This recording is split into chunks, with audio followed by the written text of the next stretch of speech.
Om Swastiastu. Assalamualaikum warahmatullahi wabarakatuh. Selamat siang semuanya.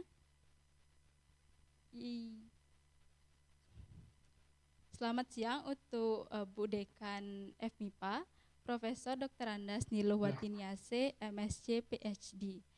Pak Wakil Dekan 1 yaitu Dr. Ngurah Agus Sanjaya IR, serta narasumber yang terhormat yaitu Bapak Dr. Baskoro Adi Pratomo, Ibu Ratih Nur Esti Anggraini PhD, dan Bapak Hudan Studiawan PhD. Dalam acara Informatics International Workshop 2024 yang mengambil kesempatan pada Senin 8 Januari 2024 pada ruang laboratorium lantai 3 Gedung FMIPA Kampus Unut Jimbaran. Adapun susunan acara yang akan kita laksanakan pada hari ini yaitu menyanyikan lagu Indonesia Raya, menyanyikan Mars FMIPA, doa sambutan Ketua Panitia, sambutan Dekan FMIPA Universitas Udayana, materi 1, materi 2, materi 3, lalu penutup.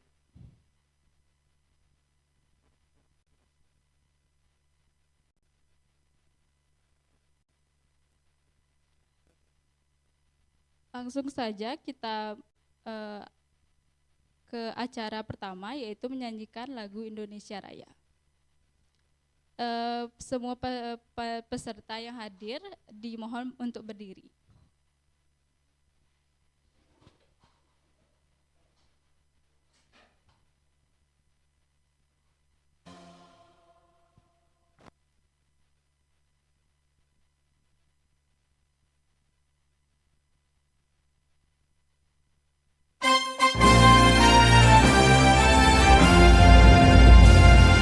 Indonesia, tanah airku, tanah tumpah darahku.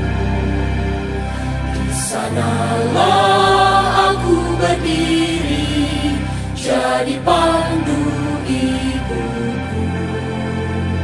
Indonesia, kebangsaanku, bangsa dan tanah airku.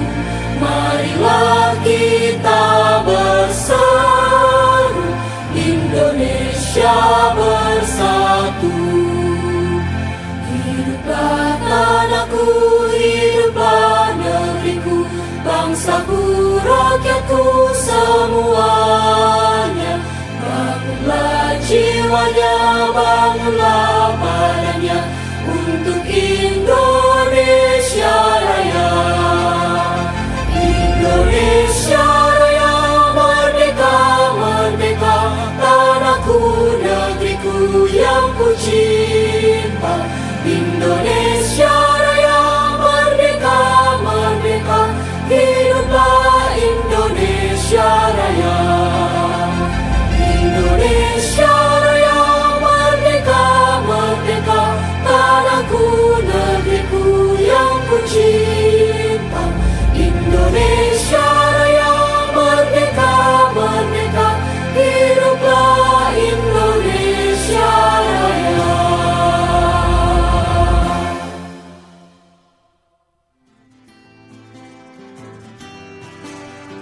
Akan dilanjutkan untuk menyanyikan lagu Mars FMIPA. Hadirin dimohon tetap berdiri.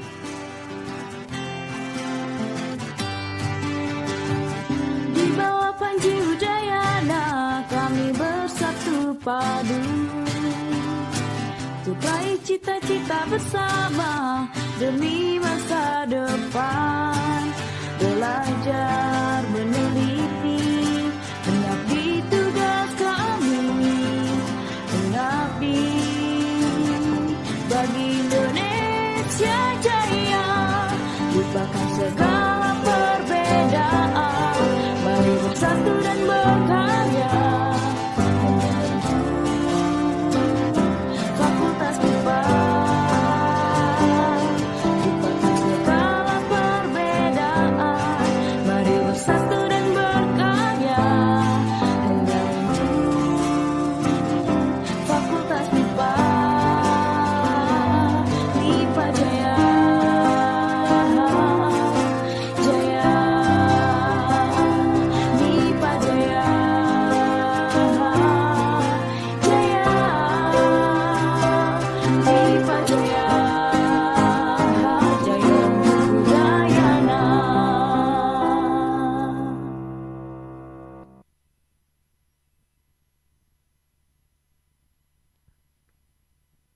Selanjutnya adalah sesi doa.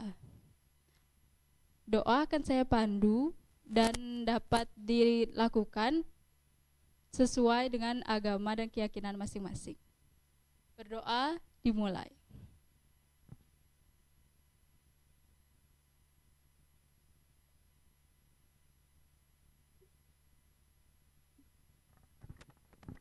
Berdoa selesai. Selanjutnya, baik hadirin dipersilahkan untuk duduk kembali.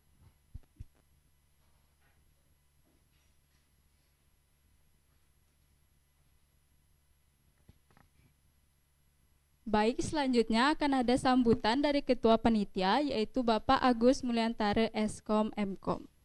Untuk Bapak Agus Mulyantara dipersilahkan.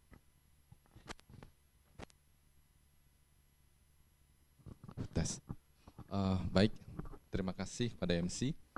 Yang terhormat Ibu Dekan Fakultas MIPA Universitas Udayana, Ibu Profesor Dr. Anda Niluhwati Niasih MSc PhD, kemudian Bapak WD 1 Fakultas MIPA Universitas Udayana, Bapak Dr. Ngurah Agus Sanjaya ER Eskom Mkom, kemudian para narasumber yang sudah bersedia hadir, Bapak Baskoro, kemudian Bapak Hudan dan Ibu Ratih dari Institut Teknologi 10 November Surabaya. Nah, izinkan saya mengucapkan penganjali umat. Om Swastiastu. Assalamualaikum warahmatullahi wabarakatuh.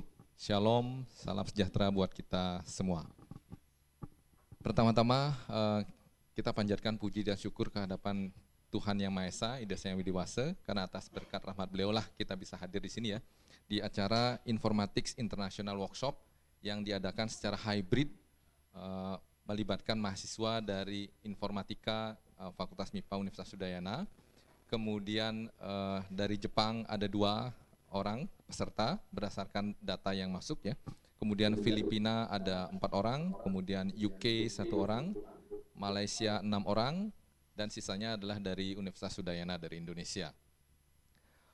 Informatics International Workshop ini menghadirkan 3 narasumber, yaitu adalah Bapak Dr. Baskoro Adi Pratomo, kemudian yang kedua adalah Bapak Hudan Studiawan PhD, kemudian yang ketiga adalah Ibu Ratih Nur Esti Anggraini PhD, yang masing-masing akan membawakan 3 topik yang berbeda.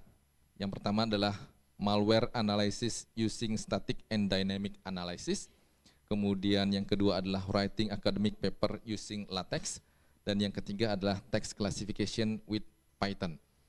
Workshop ini sebenarnya adalah bertujuan untuk memberikan insight, memberikan wawasan baru kepada adik-adik mahasiswa tentang penggunaan artificial intelligence, penggunaan machine learning di dalam mendeteksi malware dan juga text analysisnya.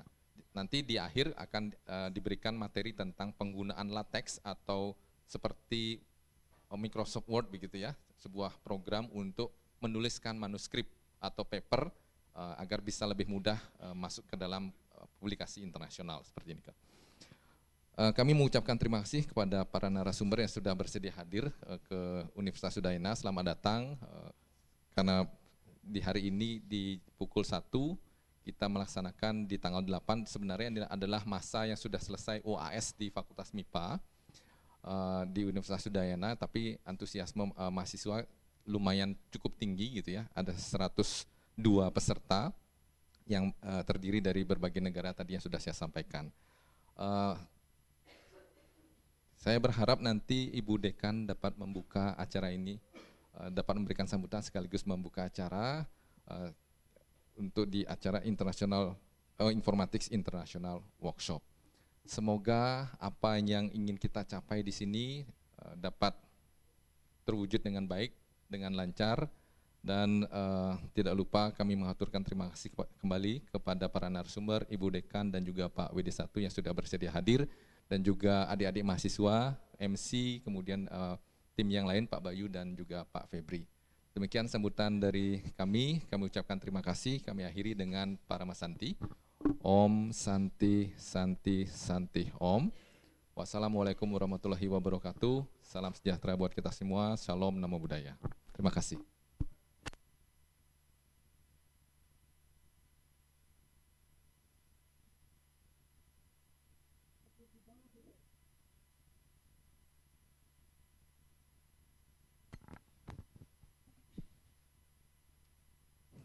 acara selanjutnya akan ada sambutan oleh Ibu Dekan FMIPA Universitas Udayana yang akan sekaligus membuka acara ini. Untuk Ibu Dekan dipersilahkan.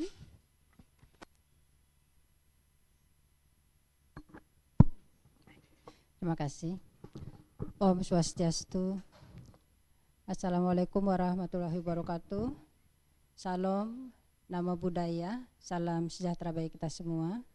Yang saya hormati Bapak Wakil Dekan Bidang Akademik dan Perencanaan Fakultas MIPA Universitas Udayana, Bapak Ibu narasumber yang meluangkan waktunya ya hadir ke fakultas kami untuk acara Informatics International Workshop yang diadakan pada hari ini. Yang saya hormati Bapak Dr. Baskoro Adi Pratomo, Pak ya.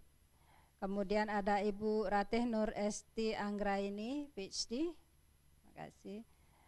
Bapak Huda Studiawan PhD, terima kasih.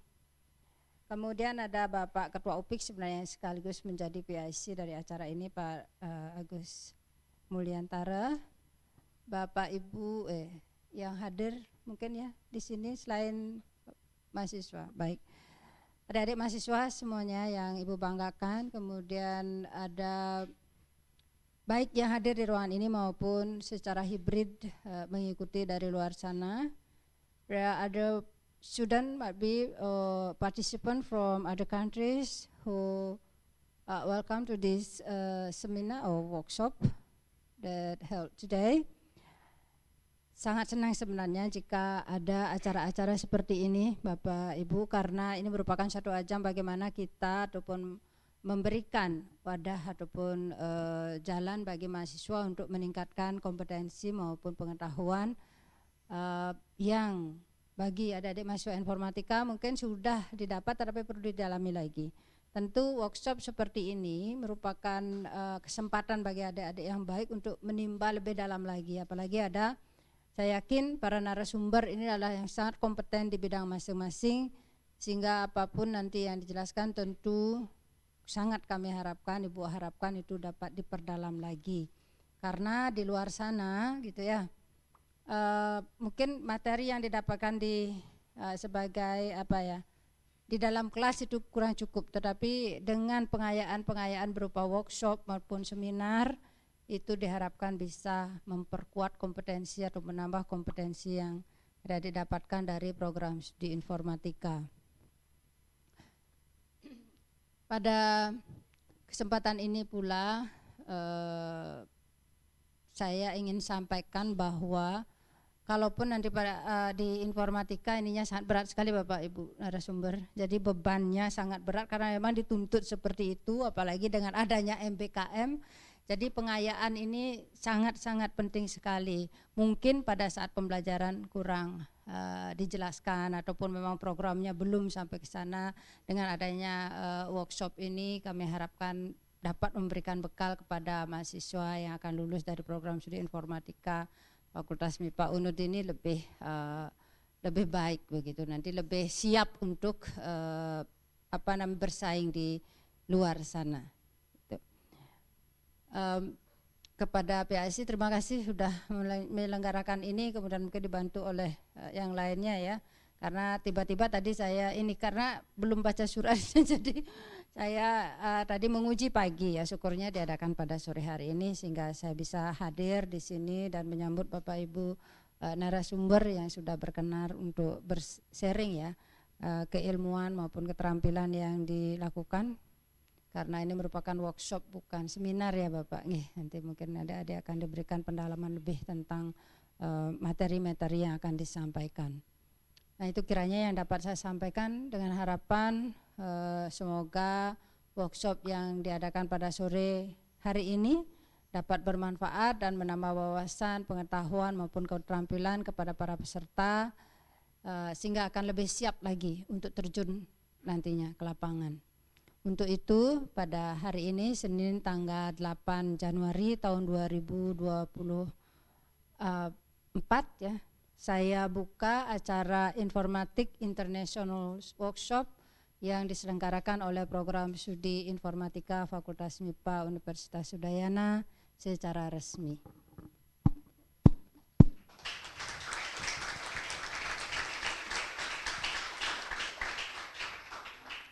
Terima kasih. Saya akhiri dengan Parama Santi. Om Santi Santi Santi Om. Wassalamualaikum warahmatullahi wabarakatuh. Salam, namo buddhaya, salam sejahtera bagi kita semua. Rahayu, rahayu, rahayu.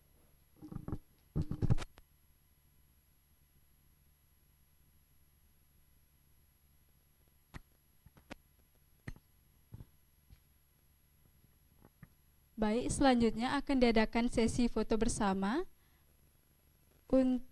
Untuk tamu undangan bisa dipersilahkan berdiri di depan kamera.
Baik, terima kasih. Untuk para undangan yang memiliki kepentingan lainnya, tanpa menggunakan rasa hormat, dipersilahkan untuk meninggalkan acara.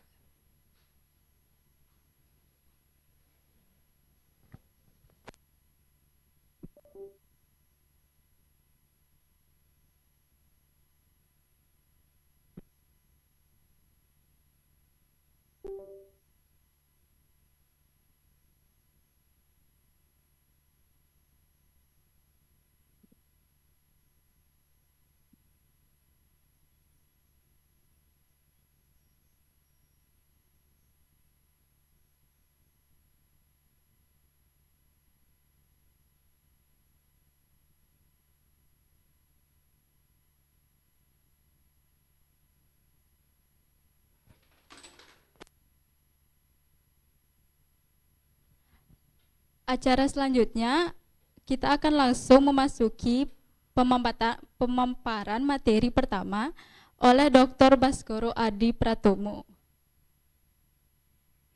Untuk pemateri pertama dipersilahkan.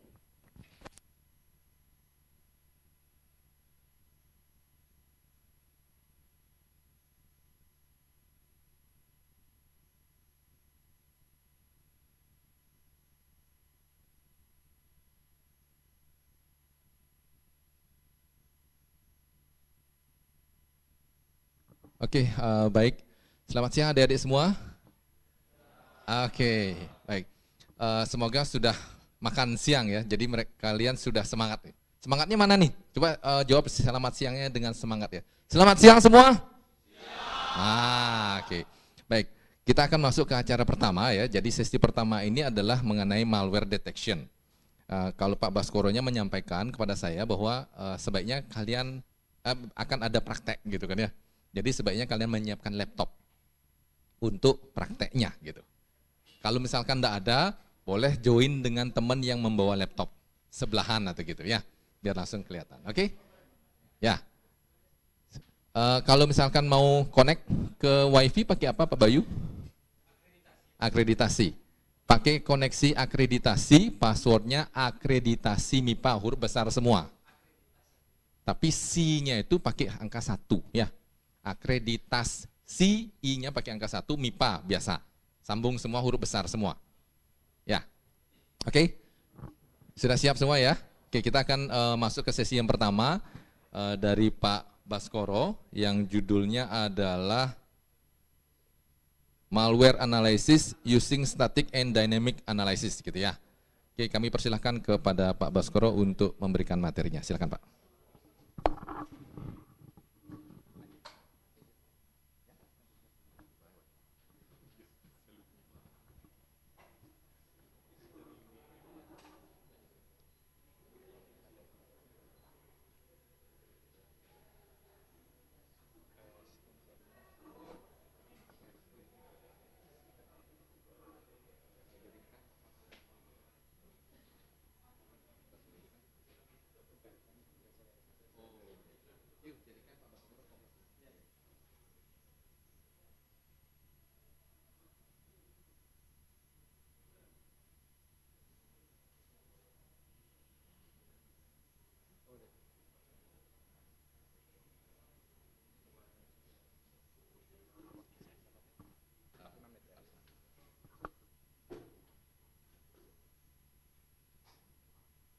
I'm sorry, I'm forget that the participant is not only from Indonesia, so the workshop will be conduct in English.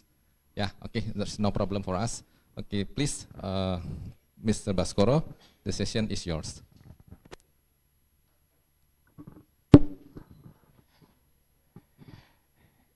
Okay. Okay. Thank you, everyone, for coming to this workshop. Thank you for the Udayana University from hosting this international workshop. So I'm gonna be delivering the first topic of today, malware analysis.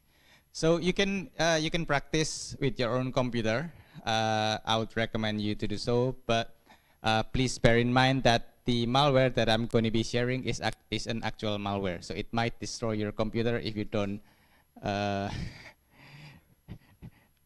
do it carefully.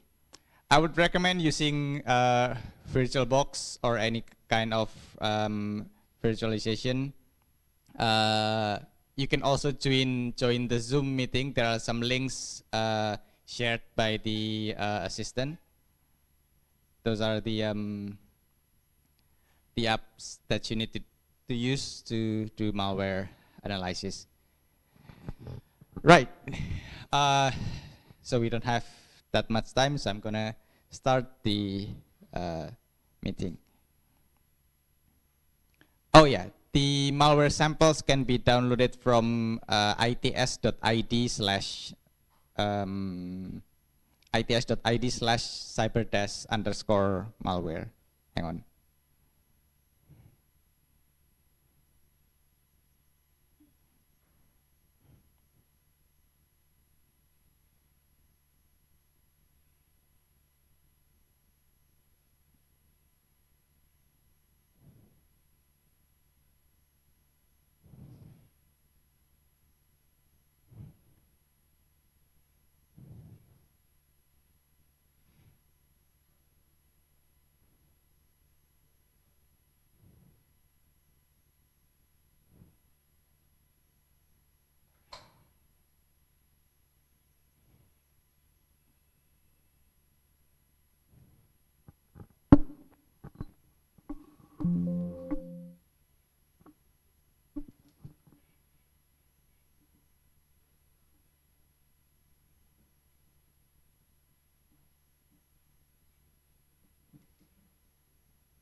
Yeah, that's the link to the malware. You can download it from there. Again, please be careful that it's live malware.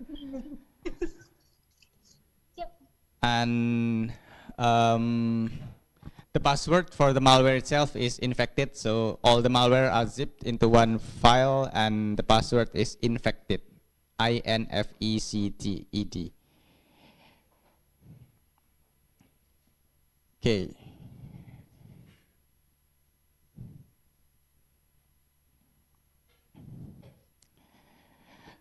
Okay, let me go back to the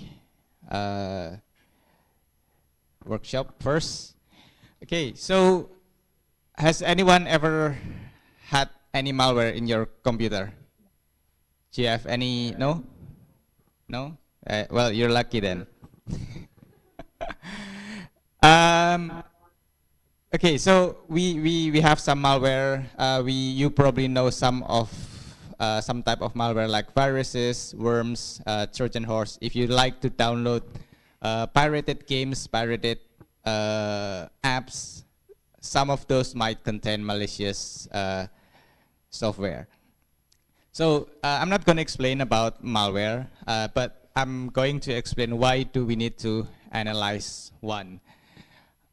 Has anyone ever received the undangan APK? Yeah. It's one of the malware that we have on Android, and you might be wondering why it's so dangerous, or maybe you're like, I have a story about the malware that was received by my family. They were so afraid that they received the APK file. They thought that their phone was hacked, and they contacted me. But in fact, if you receive the APK file from any other sources, it's fine. Your phone is fine. It's not gonna be hacked, or it's not gonna be taken over by the malicious actor, as long as you don't install the APK.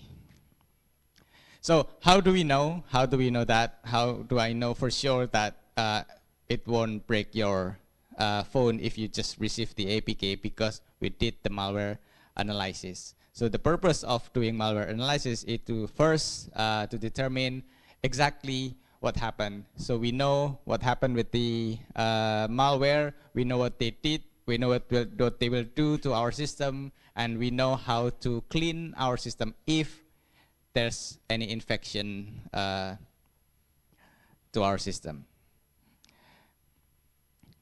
So basically, malware analysis is an art of dissecting malware. So imagine your dissecting is like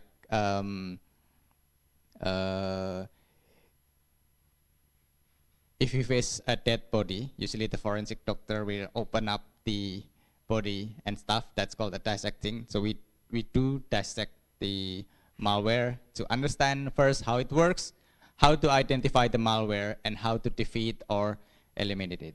So the purpose are these three: knowing how it works, knowing how to identify it, and knowing how to defeat and eliminate it. And malware analysis techniques itself can be divided into three categories, actually two: static analysis and dynamic analysis. In short, if you're doing static analysis, you just analyze the malware code without actually running or executing the malware. And dynamic analysis is the opposite. So basically, you run the malware in your system. It's like you download the APK, you run it, and then you see what they do in your system. And then we're going to start with some basic static analysis. So it's simply just analyzing the executable files without viewing the actual instruction. I'm going to show you earlier, if you have any Linux in your computer, that would be best.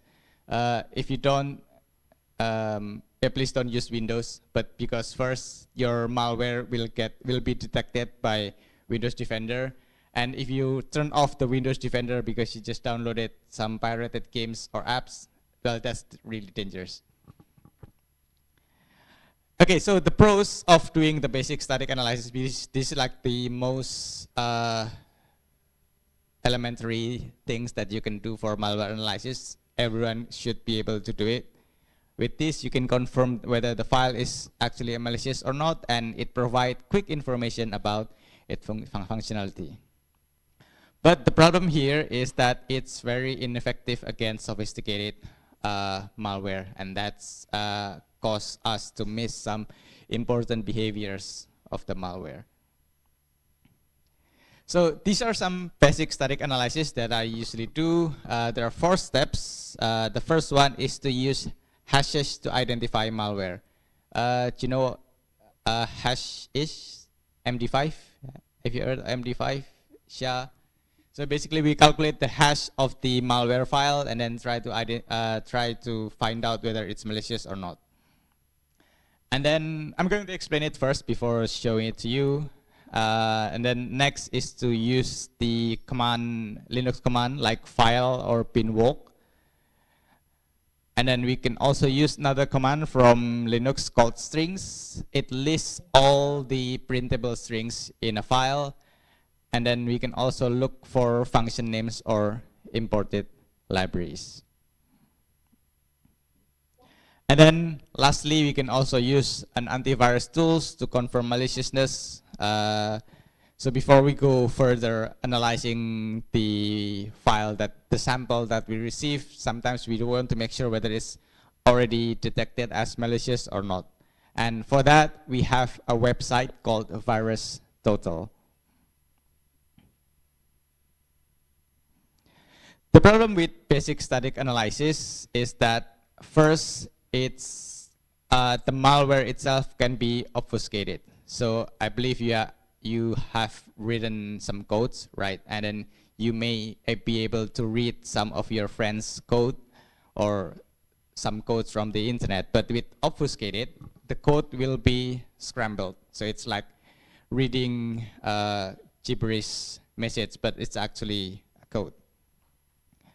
And then that caused us to not be able to identify the malware, or at least it's hard for us to interpret the code of the malware. And then another thing that the malware authors can do is to pack the malware. So it's like this: you have the original executable, and then you have all the strings and other information visible, but then the program or the executable file itself will be packed and kind of compressed in some way, and then there's another wrapper code that will call or trigger the actual malicious code. Okay, so I'm going to show you, I've prepared the Linux here. Let me change the share screen first.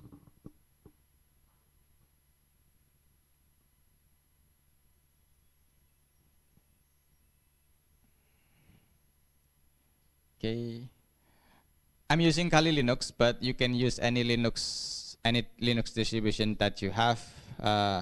Should be able to do it. Ubuntu or Debian or any other Linux is fine.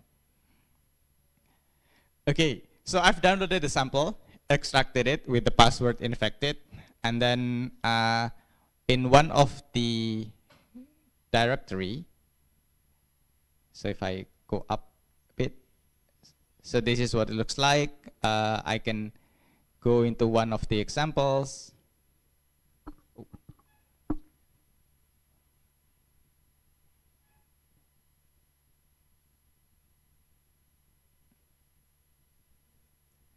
Okay. And then if I see, we have 5 samples here. So we have 5 samples. I downloaded this from another website called VirusShare. We don't know what the malware is. Just to give you a clue, we have 2 executables, 1 PDF file, 1 document, and then 1 Excel spreadsheet. But as for now, we have no idea of what they are. So how do we get this information first? So this is some basic steps that you can do. First is you can use the command called file. So let me try this with the first file that appears, 0A to D1.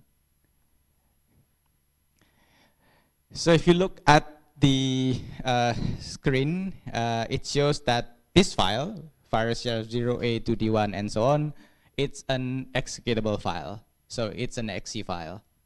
So even though we have no what's called the extension, but still that information, the information that it is an executable file, it still exists inside the VirusShare. Right. So what if we want to analyze them all? We can just use file and then stars. So you can see the first file, 0A to D1, is an executable file in console mode. And then we have the 0AEE785 and so on. This is another PE, this is another executable file, and then this one is a composite document file, V2 document. But if we look further, there's a information here. Name of querying application is Microsoft Excel. So that means this file is an Excel spreadsheet.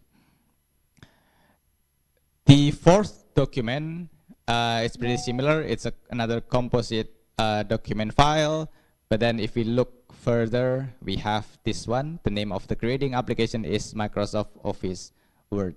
So this time, this Word document, this document is a Microsoft Word document. And then the last one is pretty straightforward. It's a PDF. So by doing this simple task, we know what kind of malware we're dealing with, because sometimes extensions can be misleading. If you see an exe file, or if you see a JPEG file, a file with the JPEG extension, sometimes it can be an exe file. If it's a doc file, it might be something else. And then we can also use strings. So if I type strings and then the file name,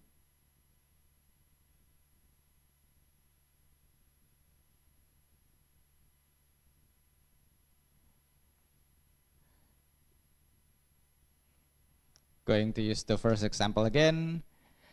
So basically,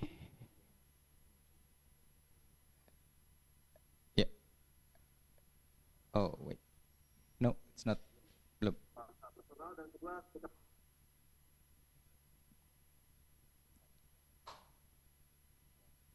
Enggak, satu.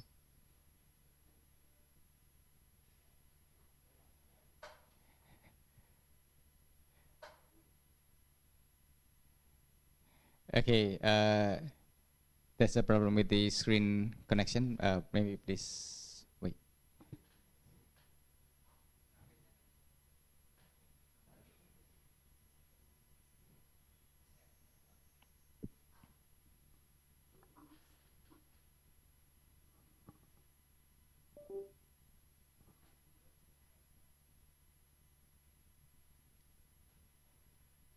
Oh, sudah muncul. Di platform belakang.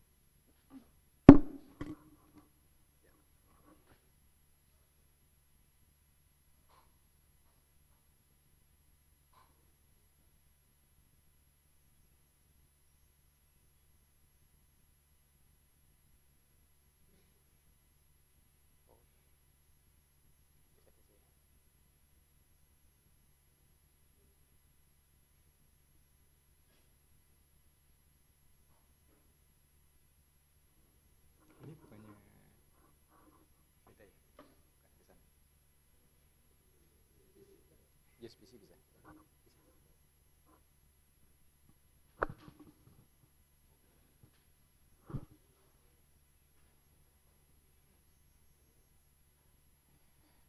Okay, there might be some delay for the Zoom participants. So basically, what you see on the screen is the printable string inside the malware samples. So if I scroll up, it's gonna be a long scroll up there. So you can see something like this. Doesn't make any sense, but there are printable screens, and then we have something like delete. If we scroll further up, there you go. We have some that looks like XML code, and then if we look further up again, we can see something that looks like function names. So these are all the functions being called by the malware. Sometimes by analyzing this, we can have a clue on what the malware is doing. Okay, let me go back to the slide first. But the problem is with those kind of information, they can be hidden by obfuscations or packing. So Another thing that we can do for static analysis is to use an app called Detect It Easy. So for Windows, there's an app called PEView, but on Linux, the equivalent of that app is called Detect It Easy. So it looks something like this. And then if I go back to my Linux,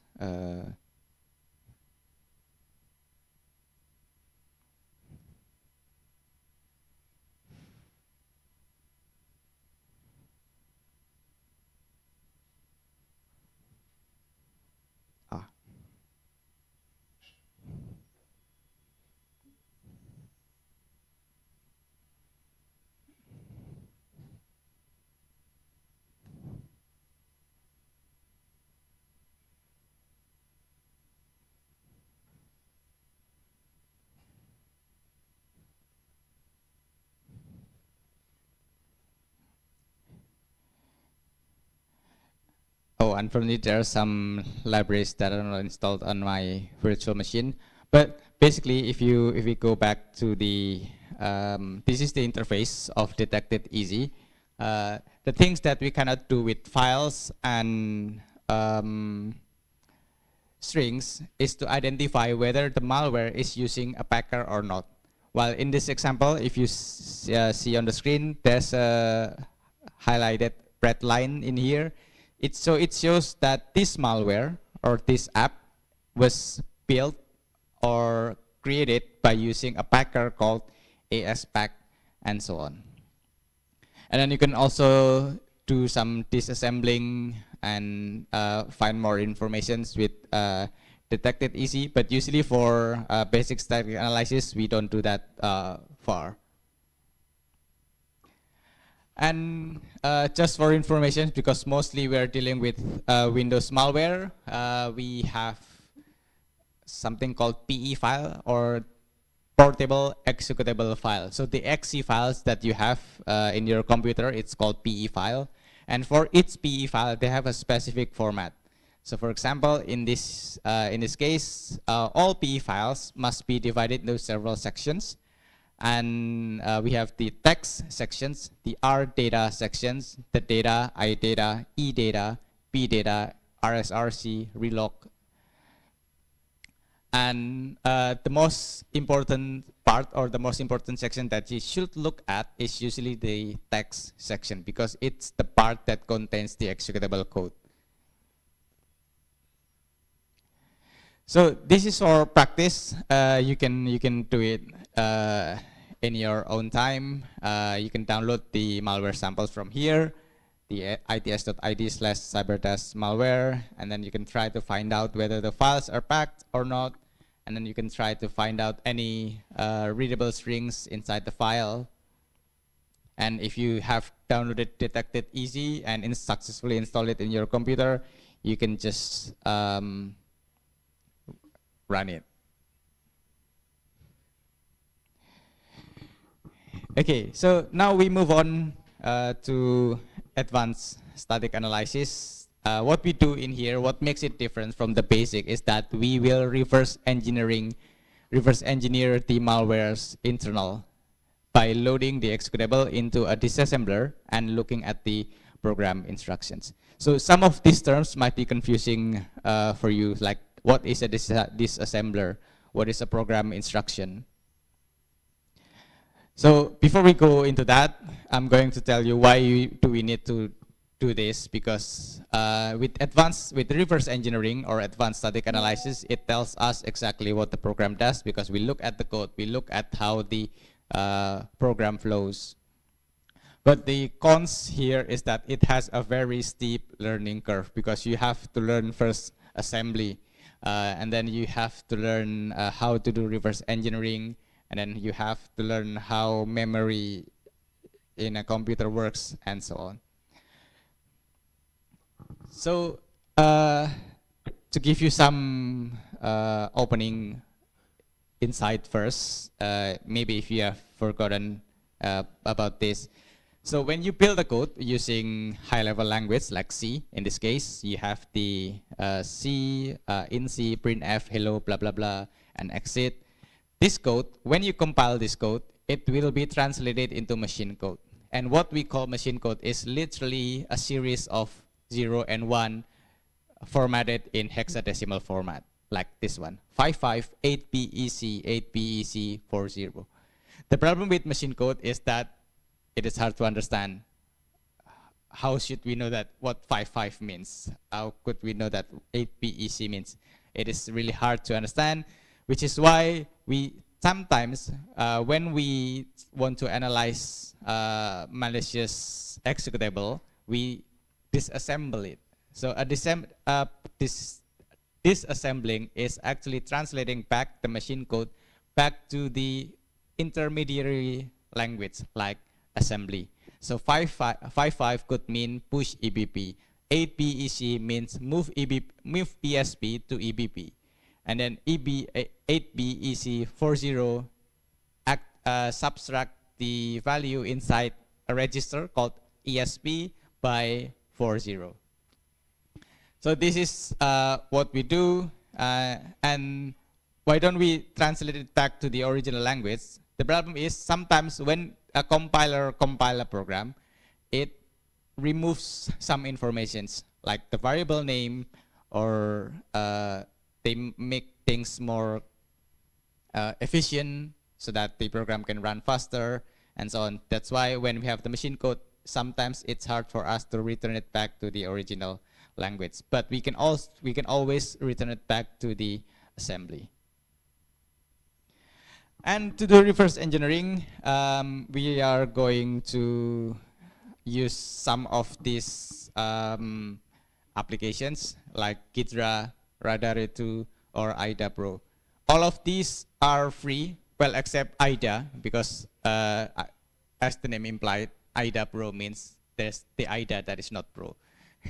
The free, but we have the free version, and I think that's enough for a bit of malware analysis for reverse engineering.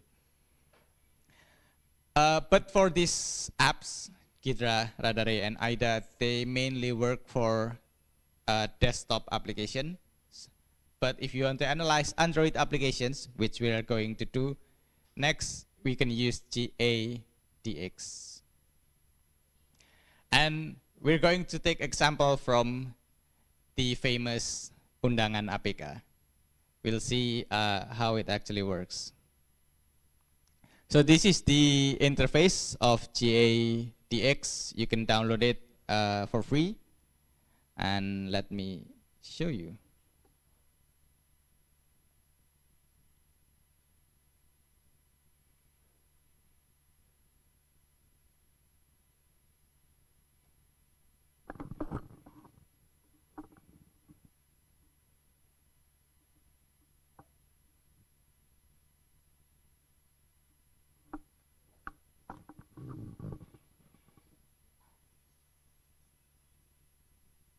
Okay, so I've collected several undangan APK or the JNT APK. They work pretty much the same, but let's use one of these file. Going to open the file, and then this is the one of the APKs that I've received personally. So what GADX does is simply read through the Java binary code, because APK is simply a zip file. You can extract it, and then you can reverse engineer the binary code back into the original language, because they use Java. Unless the malware authors tries to hide their code, we can mostly do all of these things. So let's start from the beginning first. So firstly, when we analyze an APK malware, the first thing that we need to look at is typically the Android manifest, because the Android manifest contains everything that we know, or the metadata of the Android file. And inside it, we have the permissions that is required by the applications. For example, this app, the GNT Express document, it needs receive SMS, internet, read and send SMS. So these are the permissions that are needed. And then we can see here the activity. This is the main activity of the application. So that means it is the first class that will be executed by the malware when it runs on your computer. And we know that the name of the activity or the name of the class is com.example.myapplications.main activity. So we can have a look into it later. And then the app also have two receivers. So it means that the app will catch any event related to receiving SMS and sending SMS. And then if we continue to the main activity, com.example.myapplication.main activity, going to open com, example.myapplications, and then if I go to main activity, okay, so if you look at the code, there are some private variables, and then device, there's a variable called device. It collects build ID, build user. This is the information related to your phone. The product, the brand name, the device, and so on. And then during the onCreate, it will set up a lot of stuff in this case. And then it checks the SDK version, whether it matches the target or not. And then it will try to request permission. It tries to request permissions of sending and reading SMS. And then on request permission, so if we have any result from the permission request, if it fails, it will send a message to a Telegram account like this. And what do they send? If we scroll down a bit to the right here, it prints out or it sends the information about our device to the Telegram account so that they know that they fail to install, to run the application inside this kind of device. And then if you look at another class like receiving SMS, as we know earlier, one of the things that this app does is to catch any broadcast on SMS, receiving SMS. So when it receives an SMS like this, we have the code. It will try to get the message body, and then once it gets the message body, it will create a request, or it will send a request to another, or probably the same Telegram account that contains the originating address and the content of the message itself. So what's the purpose of this? So basically this malware tries to hijack your mobile banking account, because sometimes with mobile banking, the authentications only consider OTP. So you receive an OTP and then that code is used to log in or reset your account. And that's what this malware does. Does it have any kind of functionality or try to hide itself? No, not at all. So it doesn't try to hide anything. So if you on your phone, you can simply just remove the app from your phone. It should be enough. But first, mainstream online news like detik.com, they present unstructured text. There is no structure on it.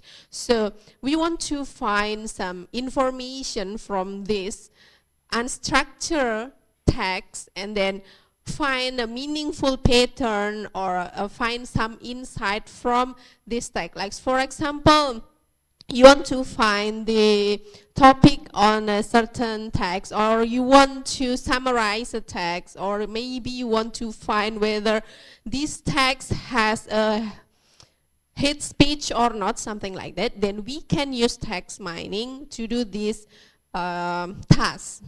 And text mining itself can be categorized into several tasks. The first one is the natural language processing.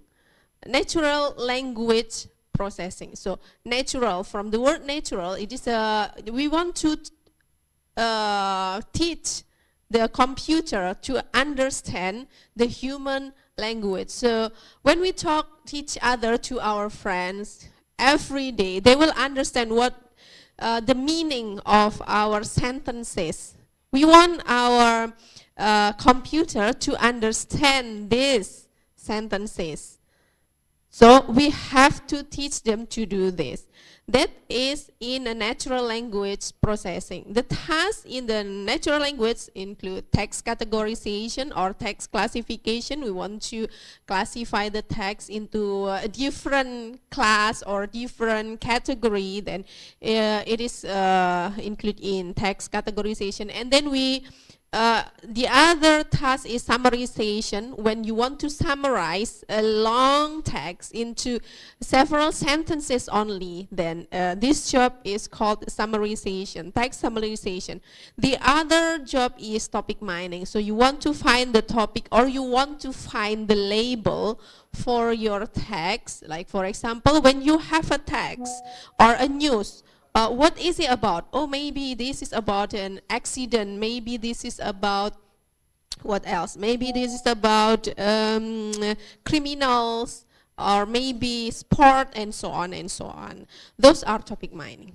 The other task in text mining is information retrieval. When we want to find relevant information from a certain document, like for example, you want to find the location of the event, or maybe find the person that are involved in a certain event, then those are called information retrieval.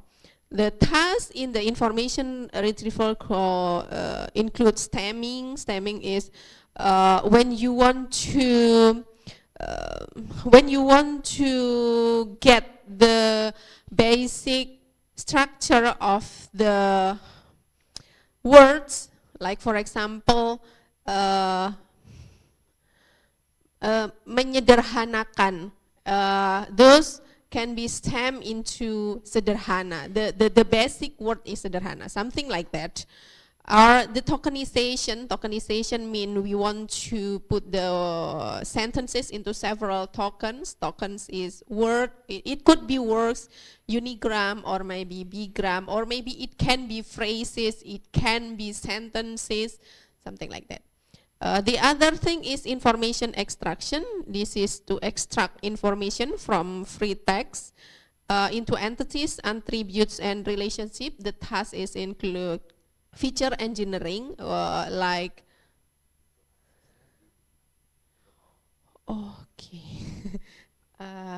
nanti saya setelah waktu ini praktek aja.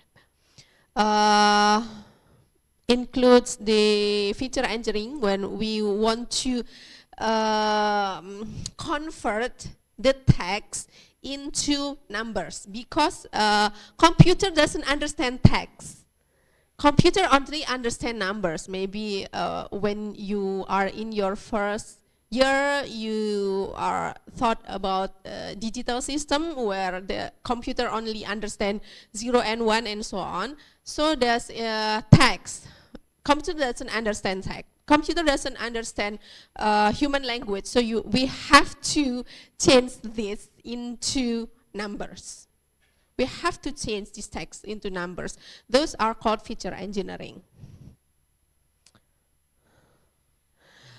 Okay, now we will move on to the text categorization or text classification. It is part of the NLP, where we categorize or we classify and assign predefined labels to our text. it is included in supervised learning. So when you learn about machine learning, one of the method is supervised learning, when we have predefined labels into our data set, and then we teach the computers to learn from this training data. So let's say I have text A, B, C, D, and then it have label X, Y, Z, and so on. Then we will teach the computers to understand how to labelize this data. The text classification or categorization tasks include sentiment analysis. These are the application or the example. The first one is sentiment analysis, when we want to detect positive or negative sentiment in a text, sentence, or phrase. We want to know whether, let's say, currently it is in pemilu era where people just tweet anything when they like their candidate, they say a good thing, and then when they didn't like the candidate, they say the bad thing, something like that. Those are sentiment analysis. We want to find which one say the good thing and which one say the bad thing, something like that. Those are in sentiment analysis. The other classification task is emotion analysis. So we want to find not only the sentiment, but also the emotion behind a certain text. Whether it is sad, maybe happy, or maybe anticipation, something like that. The other job is in spam filtering. So sometimes we receive a lot of emails and we don't know which one is a spam email. So we can teach the computer to differentiate between the spam email and not spam email, something like that. Those are called spam filtering. We also use text mining to do this task. Okay, and these are the general process in text classification when you want to classify text. The first one, when you get the data set, usually the data set is in a free form. They can be tweet, they can be news, they can be web, and so on. And then we need to labelize this data first. So you have to put the label. Oh, let's say you have 10,000 or maybe 1,000 data set, 1,000 tweet, then you have to labelize it first.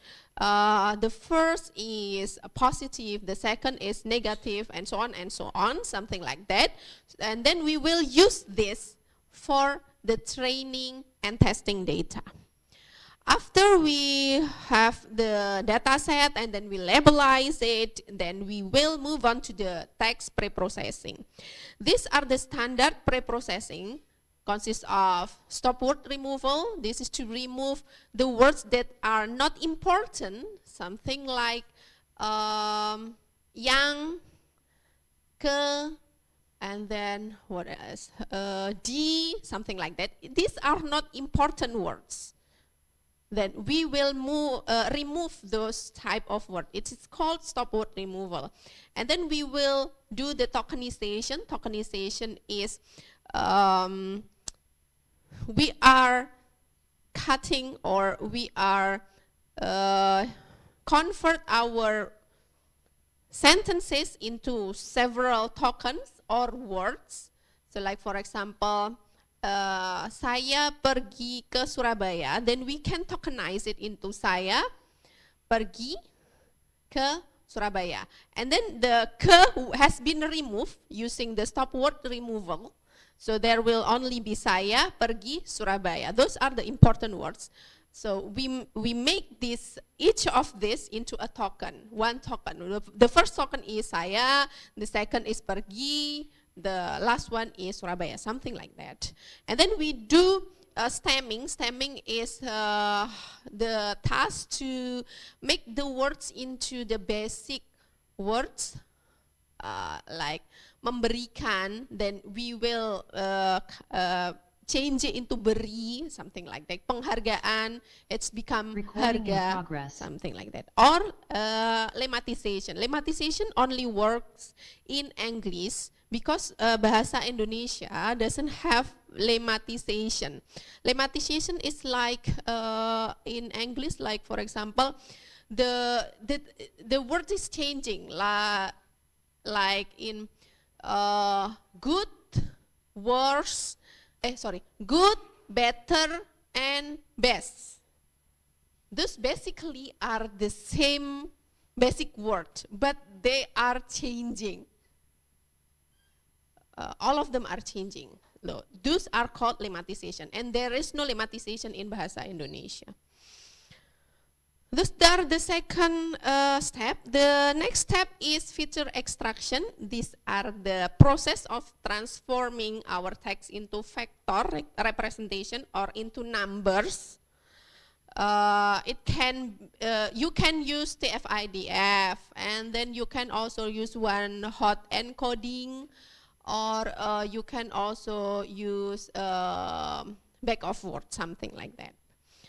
The next one, you move on to creating the model using machine learning or deep learning. It is the process to train your computer, to train your model, to classify the data based on the label that you had. Like, for example, if you use sentiment analysis, usually at least there is two labels, positive and negative. Then we will teach our computer using the machine learning algorithm or deep learning algorithm to understand which one is which one is positive, which one is negative, by teach them how we define positive and negative. Like for example, we teach little a baby or a little children, those are bad words. These are good words, something like that. And then we repeat it a lot of time. It is repeated using machine learning until they understand what is the difference, the pattern on good and bad, on positive and negative, and so on. The last one, we will do the evaluation. We evaluate the performance of our model using the test data. Usually, you can use something like confusion metric, accuracy, recall to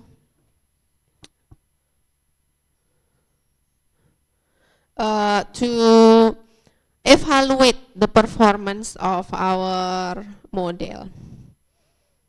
Okay, now we will move on to the example. I will show you the code in Google Colab. I will not run it because some of them took an hour to run. Some of them just a few minutes, some of them is only a few seconds. So I will just show you the result and explain to you what this code is for. So first we will read the data set and then do some exploratory data analysis. We will try to analyze the data first, and then we will do some text pre-processing starting from case folding, stop word removal, and tokenization. And then for the feature extraction or feature engineering, we will use TF-IDF, and then we will use this time we will only use machine learning algorithm. I will show you 3 machine learning algorithm: SVM, logistic regression, and random forest. And then we will evaluate the performance of each of this model using confusion matrix. So let me show you these are the code. Let me give you the access first.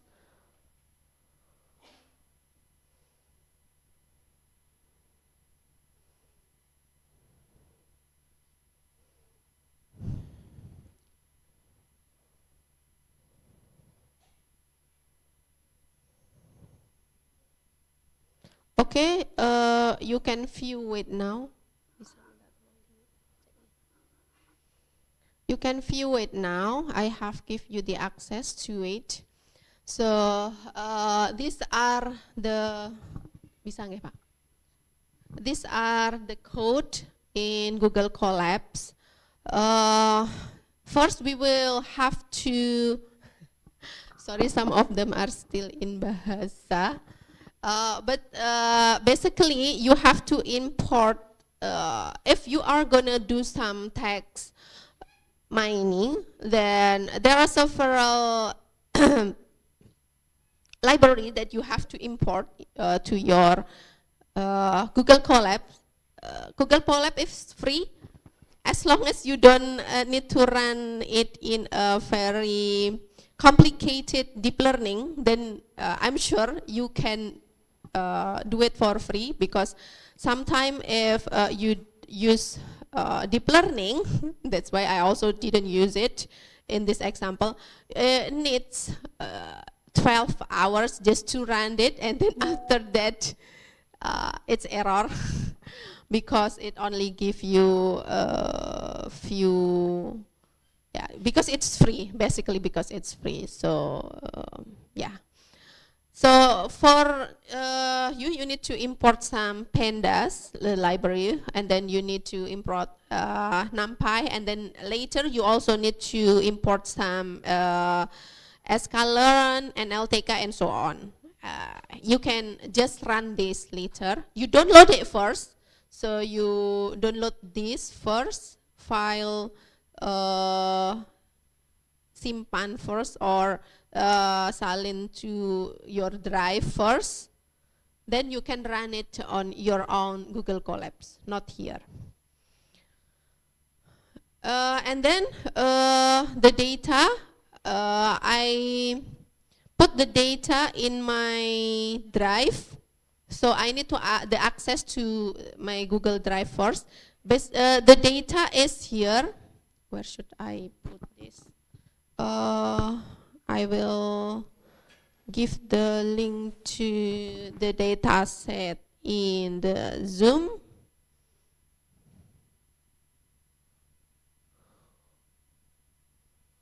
These are the data set, and you can download it, and then you can upload it later here, or you can put them in your Google Drive and then access it.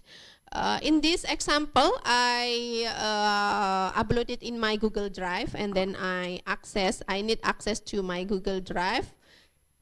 In this case, I put in my drive, and then I rename the column into tweet ID, entity, sentiment, and content. I read this, and then I show it using this code.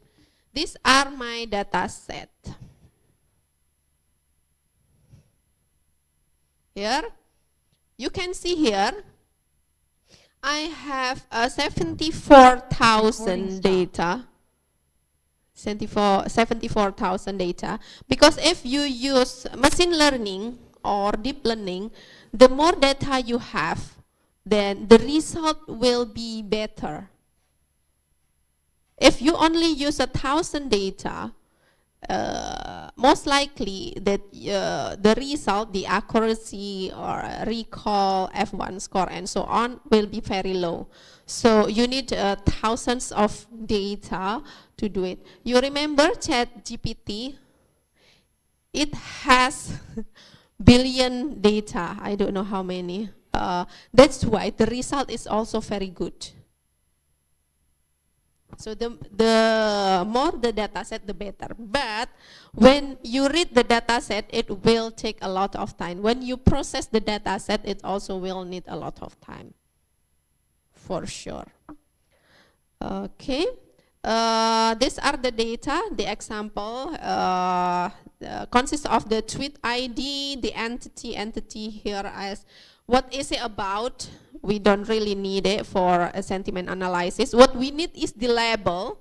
In this case, the label is positive, and then there is negative, and several other labels. I will show you when I do the EDA or exploratory data analysis. And these are the content or the tweet itself. I am coming to the borders and I will kill you, blah, blah, blah. So what we actually need is the content that we want to analyze, the sentiment, and then the label. The label in this case is the sentiment column. Okay, and these are the analyzation of our data by using the .info.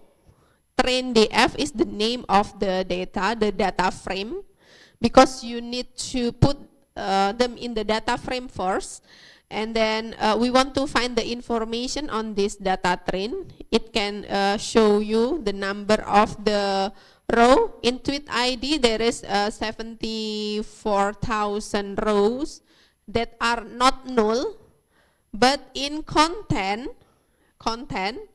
is the tweet itself, there are 73,000 not null data. So some of them are around 500, maybe around 500 data is null or empty, something like that. Okay, then in this case, I want to show the empty data, which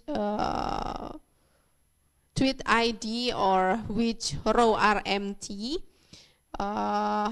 So I use NaN-row train.df. I find in my data frame in content which one is na. Is to find the NaN data or the null data that are empty here.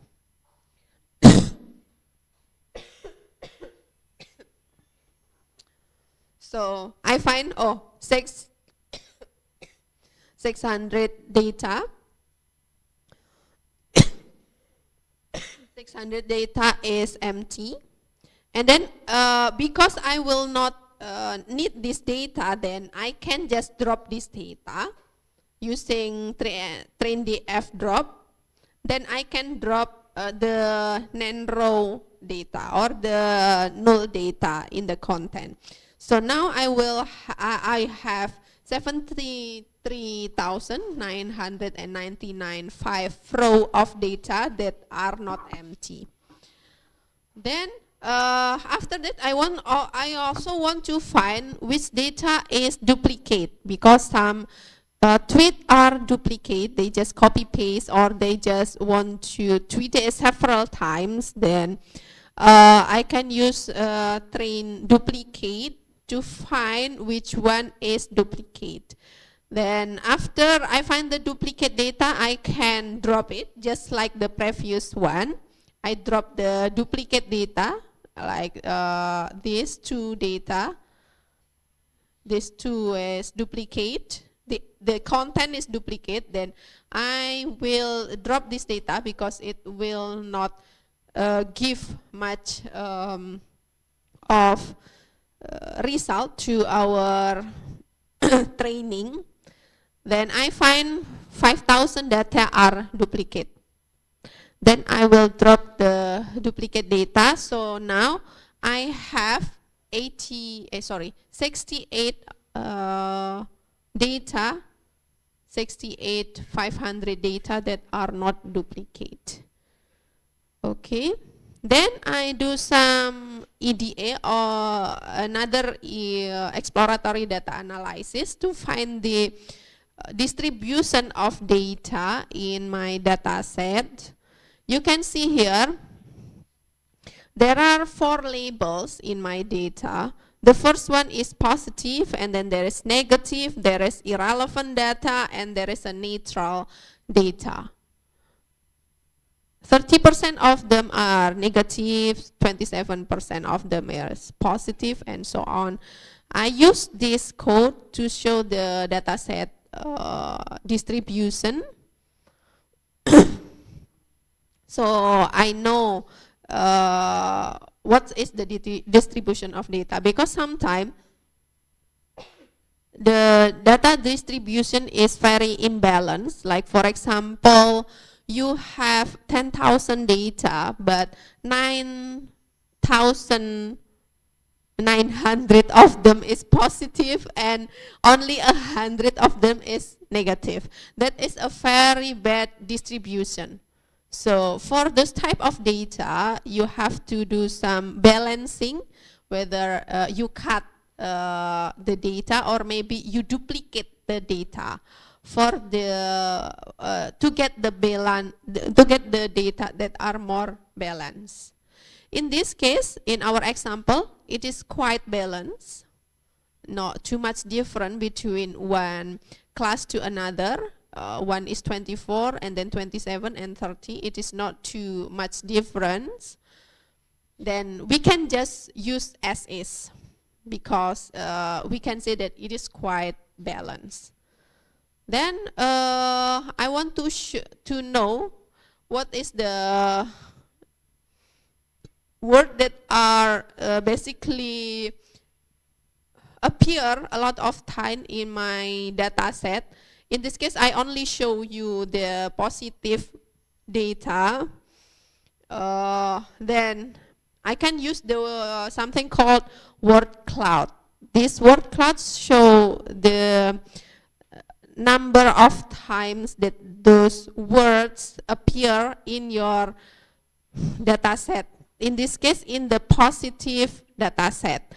So in the positive data set, the words that are basically appear a lot of time is game, laugh, good, thank. Those are the words that appear a lot of time. The other words are appear, but maybe the smaller the words appearing in the word cloud, it means that the frequency of those words is smaller. And the bigger means that those words appear more frequent, something like that. Okay, and then I also want to analyze the length of the tweet by using the tweet length. I want to analyze it. These are the length of the tweet. These are the characters. The characters of the tweet, so from 0 to 400 characters in this case, and these are the frequency or how many tweets have this length, starting from 0 to 100. Most of them are between 0 and 100 words. So those are what we call by the EDA or exploratory data analysis. Then we will move on to the data pre-processing. The data pre-processing, the first one I want to do the data selection. I want to remove the tweet ID because I don't need those. And then I want to remove some emoji and then some abbreviation like BBC is British Broadcasting Corporation and so on. Then sometimes we call it normalization because we want to normal some word like for example YG in bahasa Indonesia it is yang. And then DG means dengan, something like that. It is called normalization. So we want to normalize those words because tweet usually use those abbreviation because of they don't want to have a very long sentences. Then we will remove or we will normalize or standardize those abbreviation. Now it become the second one here, the abbreviation content. And then we also want to remove some hyperlink, hashtag, extra space, and special character like at, and then percent, and so on and so on. We can use it to, because it doesn't give any meaning to your text, then we can just remove this.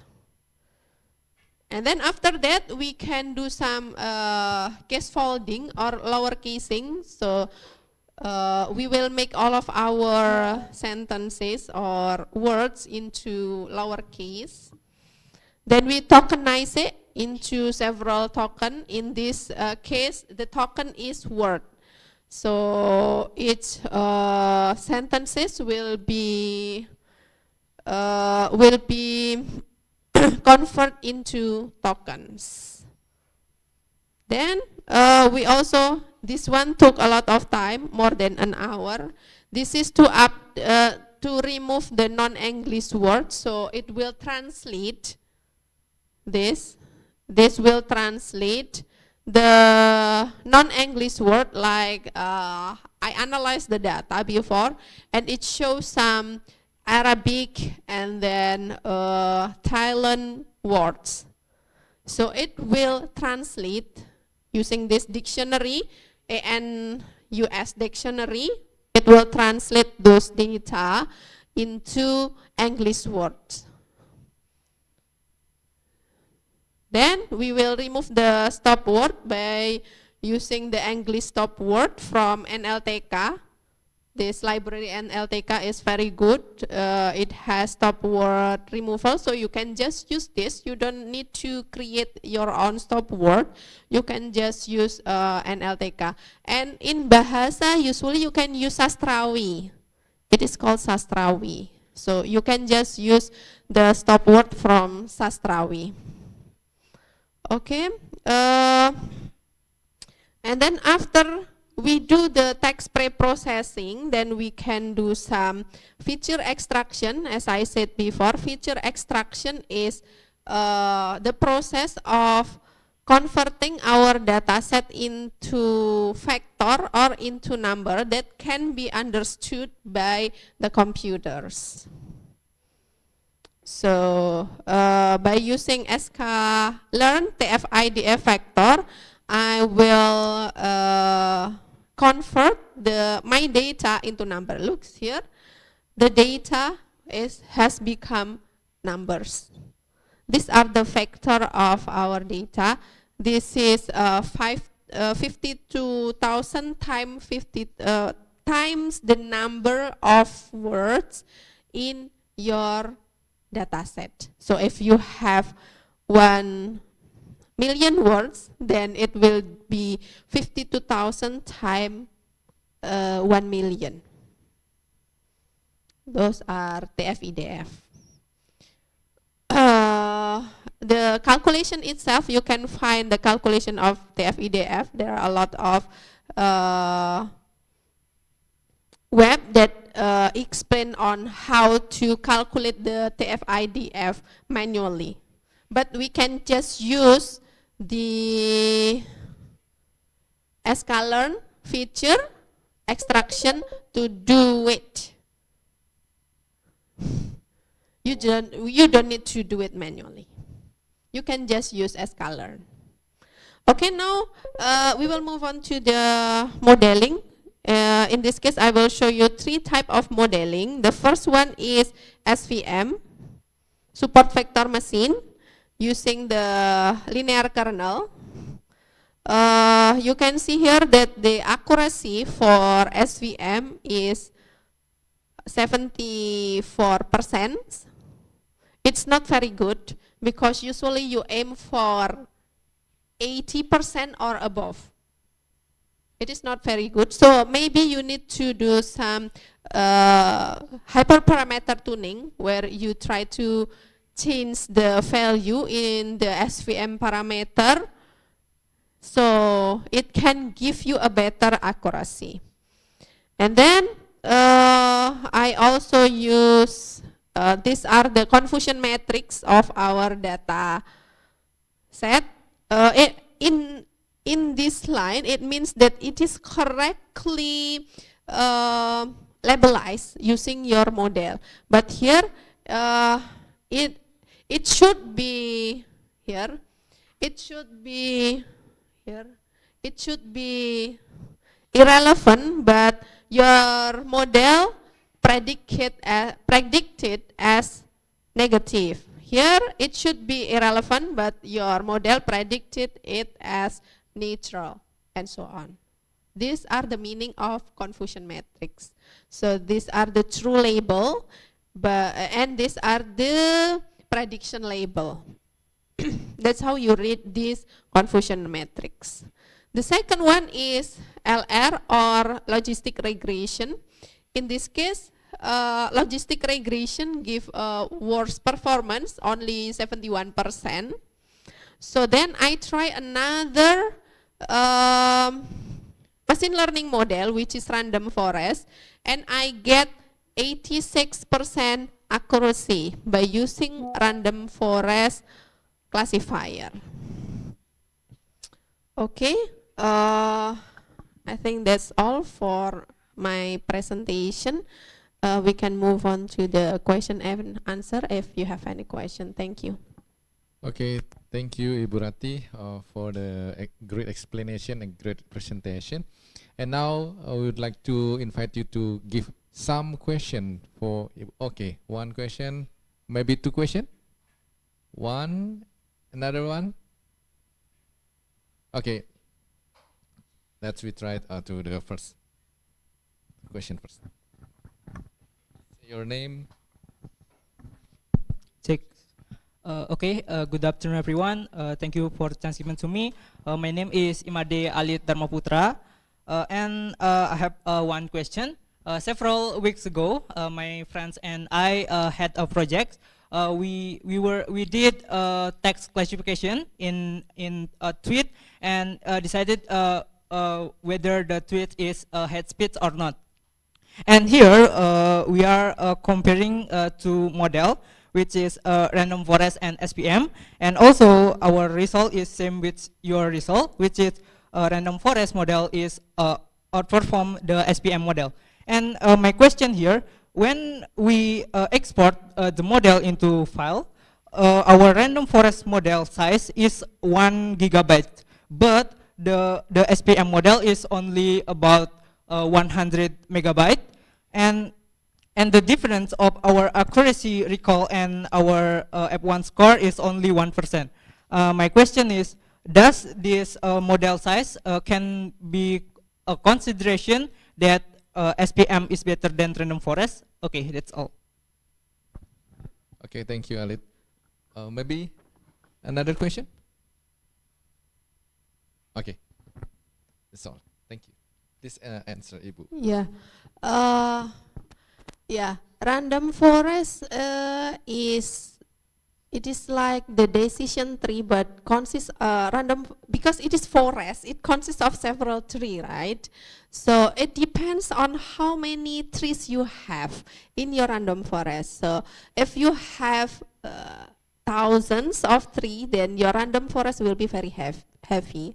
Maybe 1,000 is not too much. Maybe a million of trees, then the result will be very good because it have a lot of decision tree. But yes, as you said that the model will be very big, something like that. But the score is not too different with the SPM. Yeah, it depends on what you are gonna do with your model. If you are going to use it in your daily life, maybe it is not worth it to use random forest with those big model, because if you run it on the server, you will need a very big server with a good performance.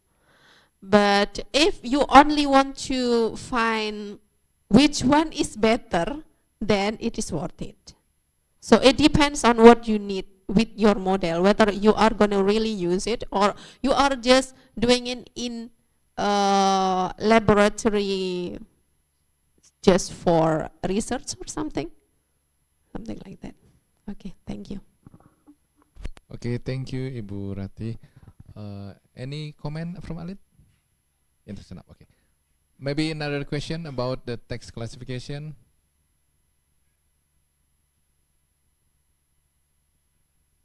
It's clear? Okay. I would like to give one question to all of you. What is the metrics to assess the classification? Maybe anyone can answer? Yeah?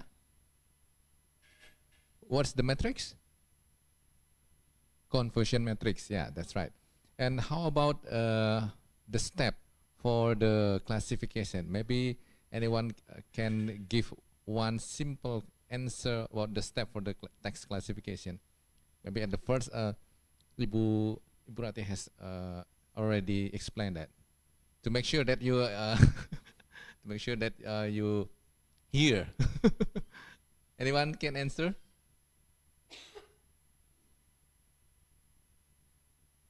Okay, so no problem. You can find at the slide. Okay, maybe another question from our attendant from the outside, from outside of the Udayana University, from the online side.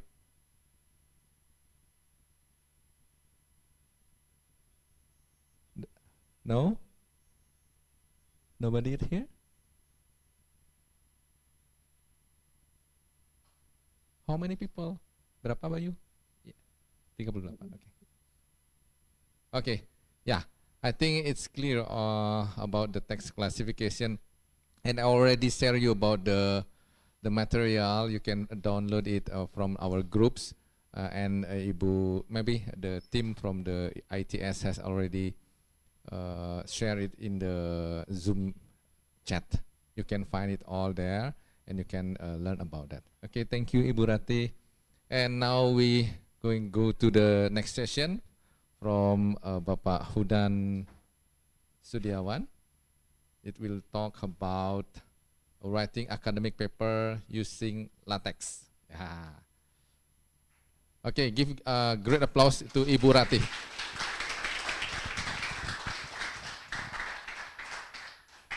Thank you, Ibu Rati. And now, please sit by my side, Pak Hudan.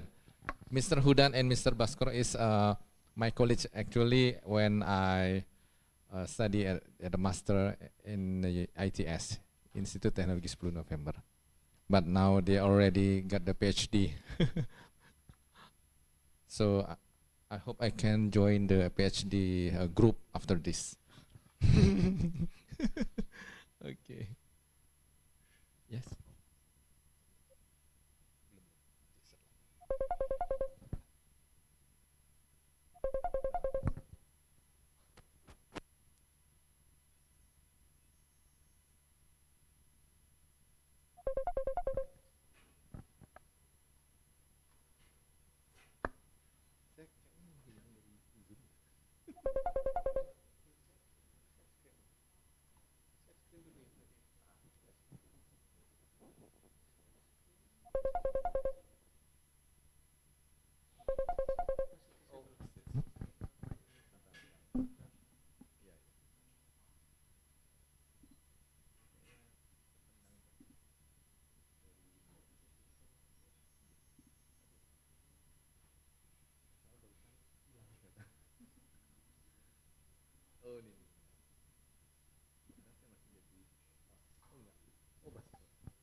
Okay, good afternoon, everyone.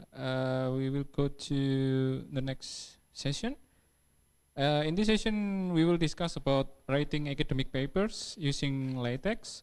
So, when you do your final project or what is it here in Udayana? Skripsi or tugas akhir, yeah.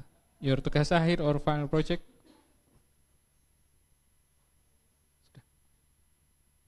Yeah, and then you need to write your paper. Actually, we can still use Microsoft Word to write your paper, but latex provides several advantages. We will discuss about this tool, yeah. So what kind of advantages that latex offer? So, and then in this session we will try to use LaTeX online because we don't need to install any softwares. And then as a case study, we will use IEEE conference LaTeX template. So LaTeX is a software for writing and formatting documents. So actually it's just like similar like Microsoft Word, but it's specifically designed for writing academic texts, for example, papers, books, reports, or something like that. And LaTeX is written in plain text like I think it's similar like HTML code. So it has like opening and closing tag. So I think if you are familiar with HTML code, then you will be good with LaTeX. And then for format settings, we will use syntax. So for example, like bold, putus. Okay, ini putus tapi.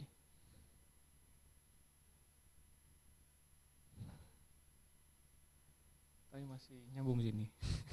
Jadi, so for example, if you want to format your text as bold or italics, ya putus Pak, saya Pak.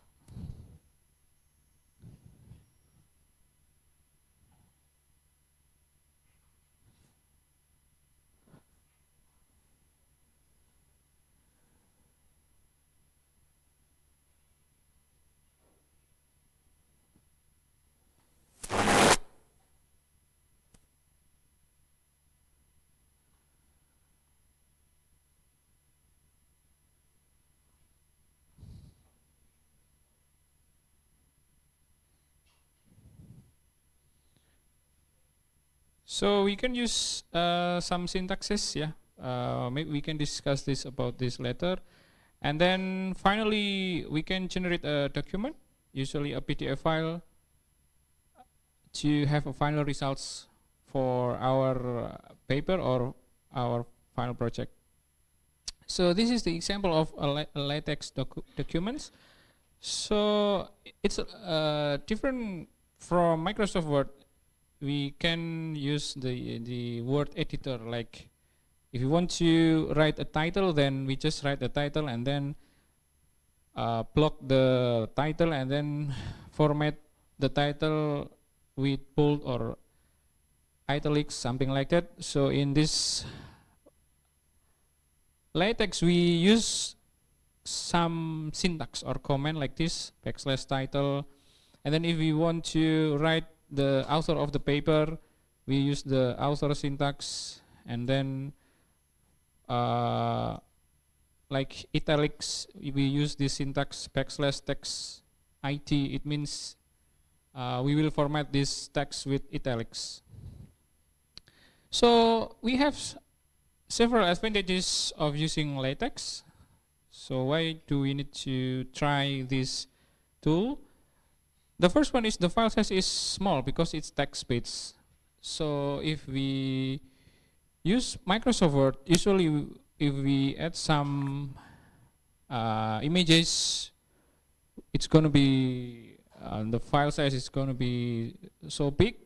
But using LaTeX, we will get a very small file size because this is like syntax and codes, and we will just call the images or figures from the LaTeX code. And then we have so many templates available. So if you want to submit your work or papers to a conference or a journal, then usually in the journal or conference will provide the template, the LaTeX template. Then we just can download and use the template. And then all the documents are looks good and professional. So it means that you need to present your work in very professional way, then yeah, we can use this latex. And then we can switch the templates easily. So for example, if we want to, once we submit to a conference using latex, and then unfortunately the paper is rejected, it means that we can't publish in that conference. We can change this latex template to another template easily. We just like change the header of the latex. Just very slight modification, and it's quite hard if you do this on Microsoft Word, because you need to change everything, the format, the single column to 2 columns, and everything. Using latex is very easy. We can look at this. Yeah, so we can use latex offline and online, but in this workshop we will use this tool on online tool. But if you want to try this on your laptop and offline without connecting to internet, then you need to install the latex framework. If you use Windows, you can download Mictex. If you use Linux, then you need to install TextLive full package from the repository. And then if you use Mac operating system, then you need to download and install Mictex. The installer is quite big, so we can just use the online editor. For offline latex editor, you need to install one of these tools. Usually I use Text Studio, but other editors are still good. Then you just need to try one of them. So today we will try to use Overleaf. Overleaf is an online latex editor, so we don't need to install anything. We just need to go to overleaf.com, and then you can use your Google account to log into Overleaf. This one is overleaf.com, so it's just basically it's just like online latex editor. You don't need to install anything. You just need to log in and work with your document. So as a case study, we will try to use IEEE conference template using latex. So basically IEEE is a non-profit organization in the fields of electronics, computer science, and information technology. IEEE publishes various seminars and conferences and also journals. So for example, if you want to publish your tugas akhir or final project with your supervisor to IEEE seminar, then you need to write the paper based on the template. So yeah, we will try this IEEE template. So this IEEE conference is opportunity for students and lecturers to publish the research. So if you want to find a conference, we have so many conferences in Indonesia, including IEEE conferences.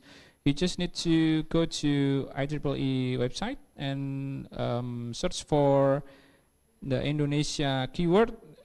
Or if you want to attend a conference in foreign countries, then you can check. We have so many conferences, here in the website. You can check.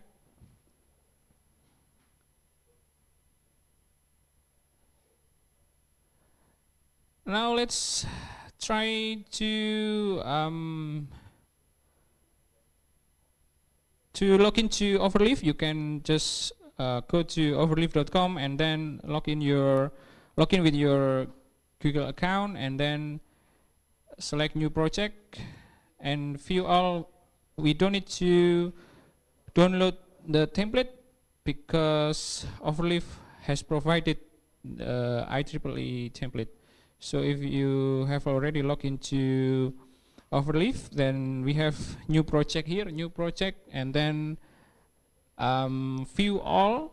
It's here at the bottom of the new project button, view all. And then in the templates, we search for IEEE conference. It will show some results. We choose the first one, IEEE conference template official. It means that this template is official from IEEE. So yeah, we can use this as the template. We select this one and it will show the screenshot of the first page of the template, something like this. So the advantages of using this template is that we just need to change the content. So for example, if in this case we just need to change the title, and then we just need to change the author names with your names and your supervisor names. We just need to change the abstract. So if you have the content of the paper, then we just need to copy and paste in this LaTeX template. So when you click or select open as template, then you will be redirected to this Overleaf page, something like this. Overleaf has two panels. Yeah, on the right one we have the results here, the PDF result, and on the left pane you will have the code for your content using the LaTeX code. So yeah, so we need to change the content here on the left, and then we can click, we have recompile button here. I think it's in the middle of the page. We have recompile button. Then if you, after you edit the content, it's going to be the final results will show here on the right pane. So actually we have another option.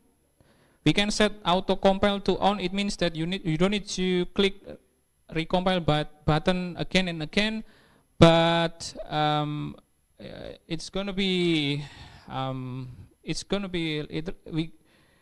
we will be a little bit distracted with this, because like every time we type some words on the left pane, it's gonna be Overleaf will show the results on the right pane. So if you, I think it's better if you don't activate this auto compile feature. And then if you want to work with LaTeX offline, so if you work LaTeX on Overleaf, it's gonna be easy, because we just need to select the template and we don't need to download anything.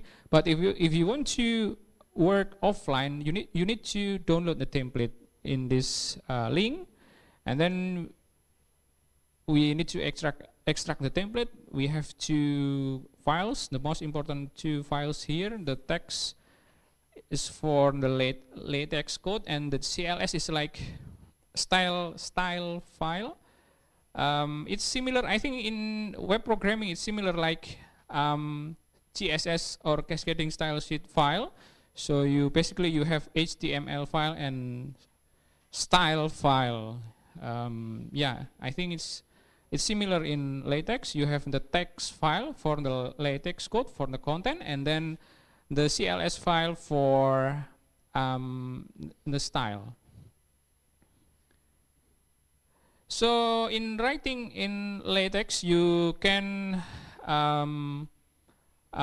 write down your paper, finish your content on Microsoft Word, or you can just directly edit your paper in latex. So which method is comfortable for you, then you just do the writing.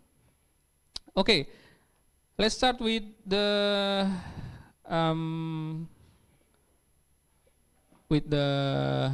latex. This one is the example. If you want to work offline, something like this. I use Text Studio to write a paper here on the. It's similar. I think it's similar interface using the overleaf. On the right pane we have the PDF results. On the left pane we have the latex code for editing the content. But if you want to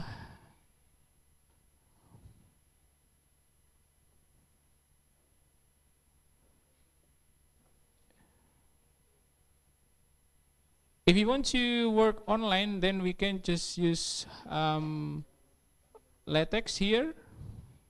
Log in into latex, and then I think it's easier for you to use your Google account. Then we can have new project here, view all, and write down IEEE conference. IEEE conference is one of the most popular conference for informatics or computer science. So that's why we use this as the case study.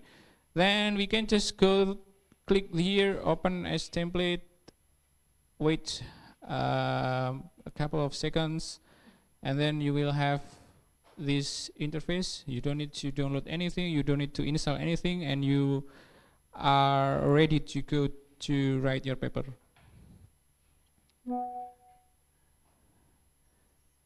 If you want to zoom this, the result, the PDF results.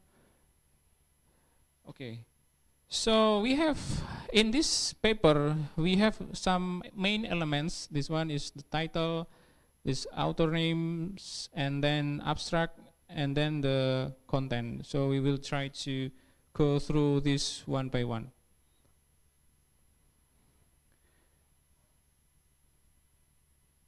So in the beginning of a LaTeX document, we will set this flag.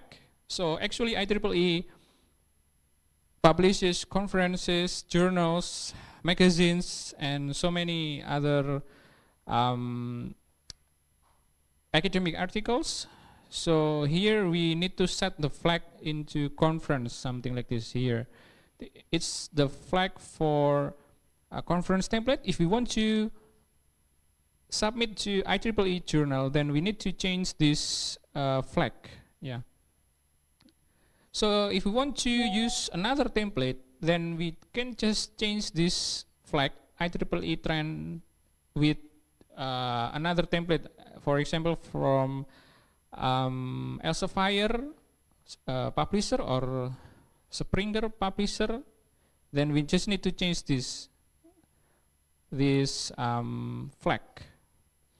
And then this one is package. So I think it's similar like in Python, like we have the two sessions before.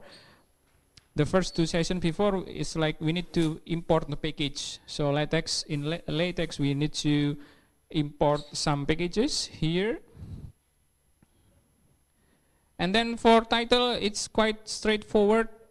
For writing a title, we just need to write \title, and then we write the title for our research paper. And actually we have subtitles, but it's rarely used. And then name of authors. Usually the author of a paper, usually we have only one department, so we just need to write like this. It's called the author syntax \author. the author names here, and then the affiliation. I mean, affiliation is like where are you come from. It's like Department of Informatics, Universitas Udayana, something like that. And your email. And then backslash, double backslash means new line. So if you want to write a new line in LaTeX, then we just need to write double backslash. It means new line, like enter, like enter. And then if you want to format the word as italics, it's the syntax is backslash text it. It means italics. It means italics.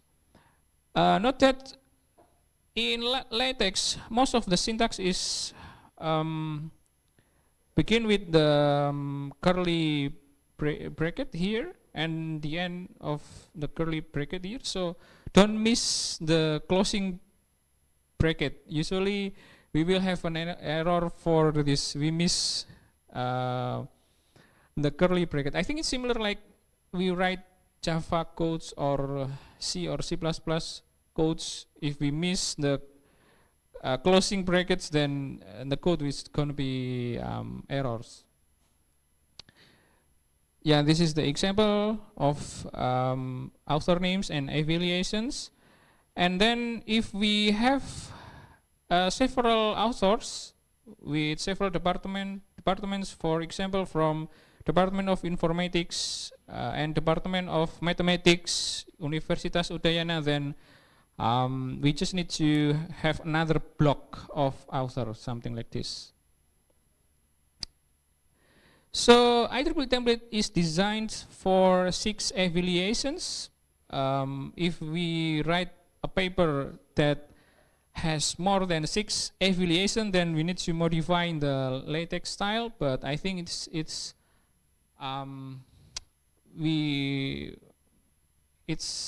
not quite common, yeah, to have more than 6 affiliation on one paper. So you can just use with the normal template because usually one paper is just has only 2 or 3 affiliations.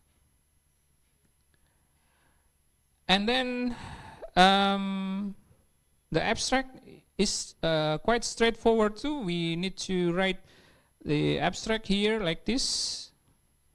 So maybe we can try on overleaf.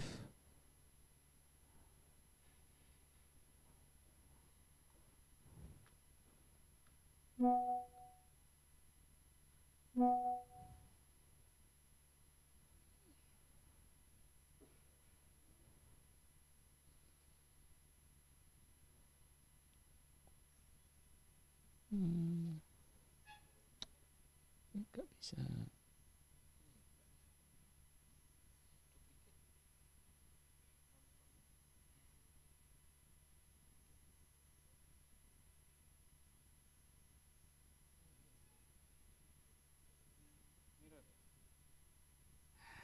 Biar usah noleh. Okay, so we want to write down the title. So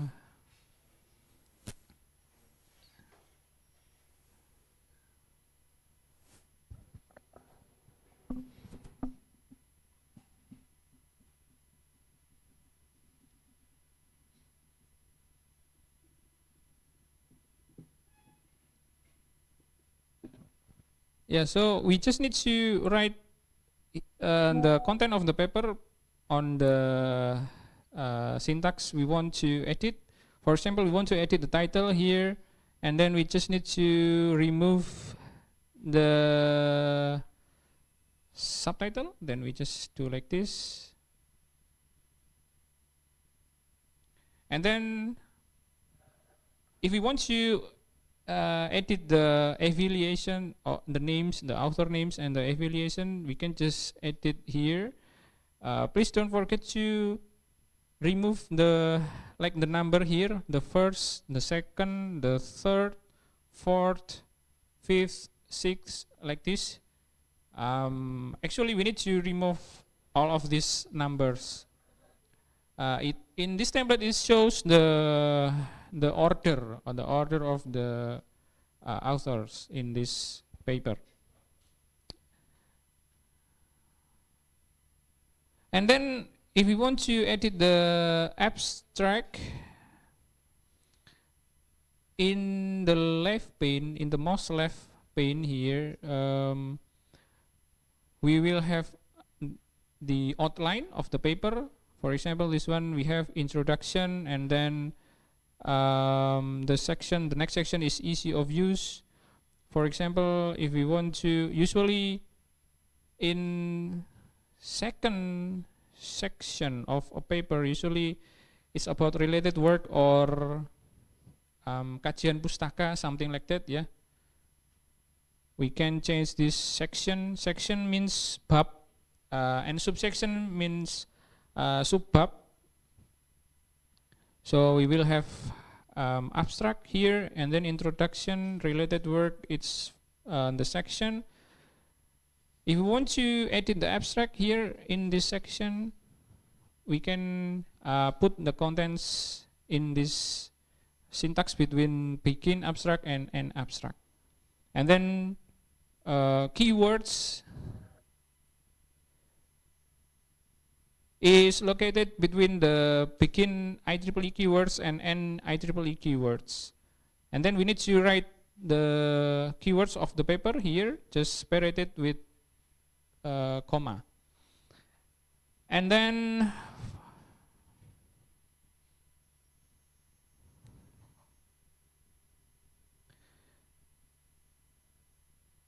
it's abstract. I think it's quite straightforward. And then keywords. And then for reference or bibliography, or we just call this as bib. Usually if we want to write a paper, then we need to refer to previous works or previous research or previous articles, yeah, research article. Then we need to make a bibliography file, or we just call this as bib file. So we need to prepare the bib file. We can get this from Google Scholars, and then we can put let's say we have 10 references. Let's say we have 10 references, so it means 10 references. Maybe it's from journal papers or conference papers. Then we will have 10 bib file or 10 bibliographic files, and then we put these 10 files into one file, into one bib file, and then we call this bib file to LaTeX.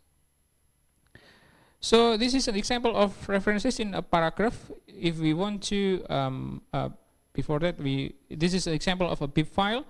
For example, if we have article from a journal, then the format of the bibliography file or the reference, it's like something like this. At article, this is the key.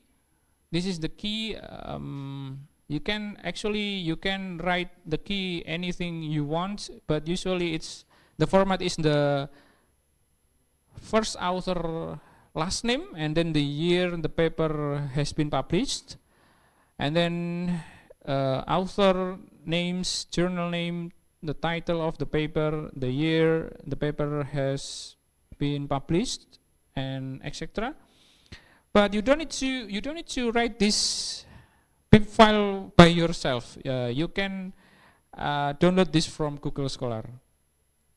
And then after you have this bib file, then you can call the reference from a paragraph, something like this, \cite. The syntax for calling the reference is like this, \cite, and then curly brackets, and then it is the key for the specific bib file, something like this. If you want to have several references, then you just separate them with comma, like a comma like this. So it's going to be 3 references. So how do you get the pip file? We can get this from Google Scholar. You can just go to scholar.google.com. It's a Google search engine for academic papers. You will have, if you want to look for references for your final project or tugas akhir, then you need to go to scholar.google.com and then search the keywords related to your research.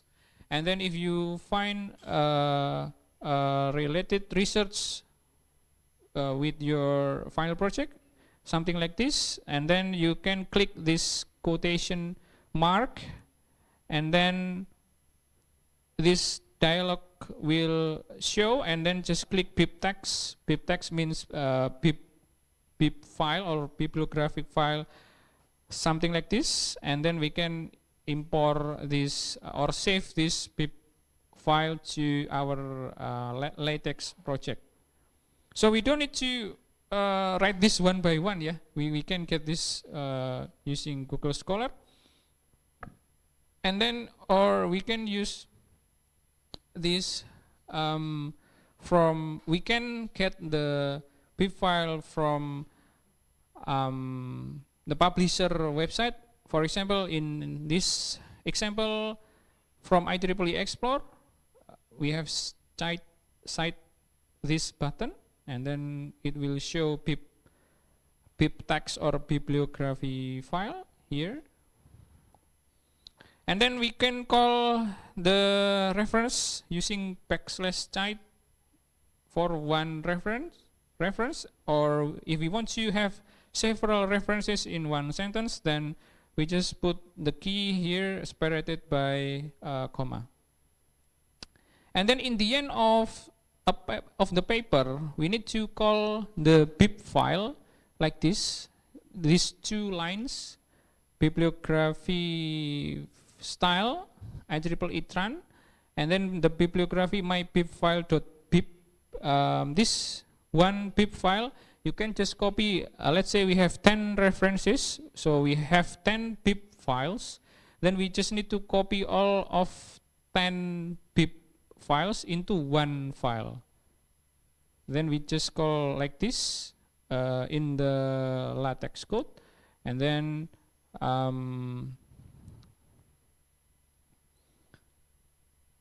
we can call in the paragraph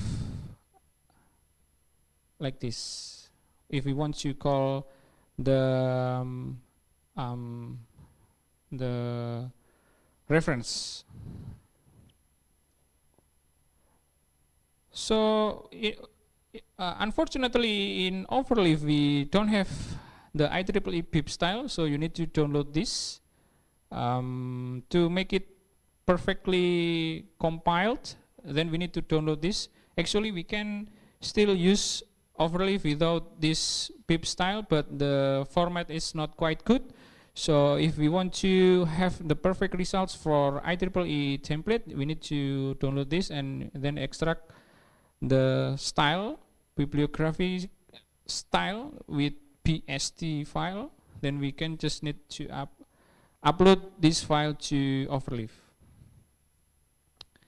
So the advantages of LaTeX in reference, it's automatic, so we don't need to put numbers 1, 2, 3, 4 for references. It's going to be automatically numbered by LaTeX.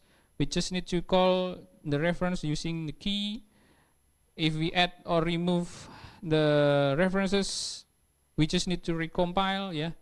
But if usually sometimes if we have some errors, then we just need to compile 2 or 3 times if we use offline LaTeX editor.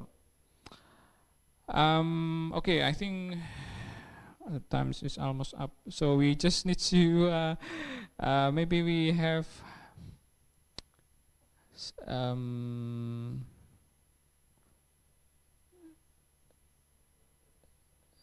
wait a moment. I think it's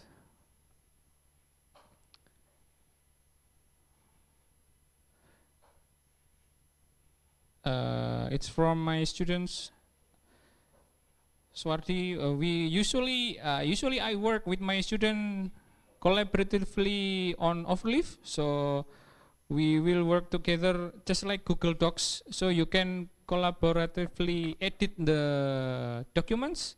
But the difference is that in Overleaf you can work together with your supervisor to edit the paper in the same time. So you don't need to send the file and then your supervisor will send back and then you revise send the file again and again and again. Yeah, so you don't need to do that. You can just do or edit the paper in the same time. For example, in this example, we have a paper. This is the title, and then this is the author, and then this is the abstract. It's from the template, from the IEEE template, and we just need to edit everything here, the author, and then the abstract, and then the keywords, introduction section, related work section. If you see on the left mouse pane here, the related work has two subsection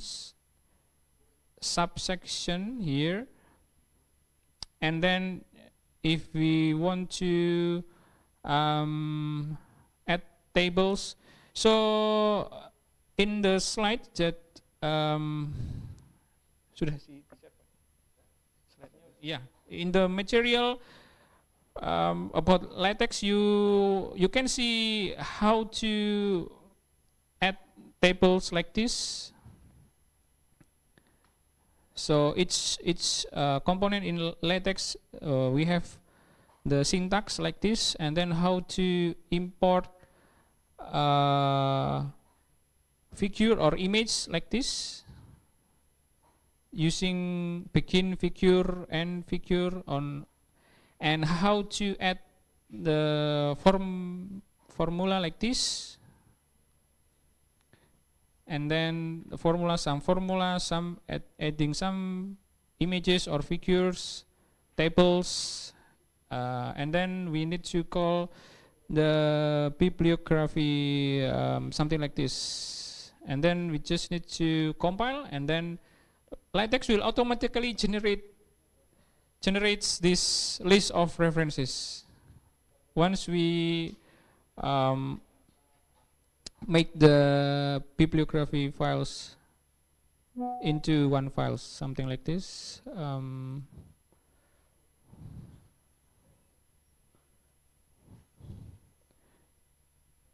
Yeah, this one, and then this one, the second one, and the third one. Yeah, I think that's all, Pak Agus. Yeah, because time's already up. Okay, thank you, Bapak Hudan. Any question from the students? Okay, before that, just give a great applause for Bapak student.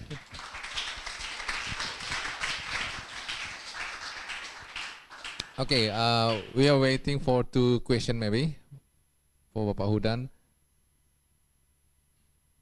Any question? Okay, let me ask Bapak Hudan after that. Pak Hudan, we know that some bibliography tools like Mendeley. Can we collaborate the Mendeley with the overleaves to make this manuscript? Okay. Yeah, thank you, Pak Agus. So for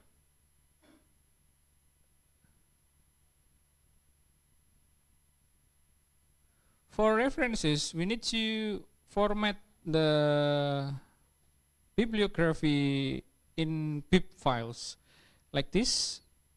So we can have this format from Mendeley. We can have these bib files not only from Google Scholar or the publisher website like IEEE Explore or Science Direct or another publisher, but we can have this format like this from Mendeley or another bibliographic tools like apa Zotero, Mendeley, or Jabref or other tools. But in the end, we need to compile or put together all of bib files here. Something like this in only one file. In only one file, because this file, for example, this one refs2.bib, we will call this file in the end of the LaTeX code. It means that we will use this one file as the source of references, all of references written in the end of the paper. And then we can call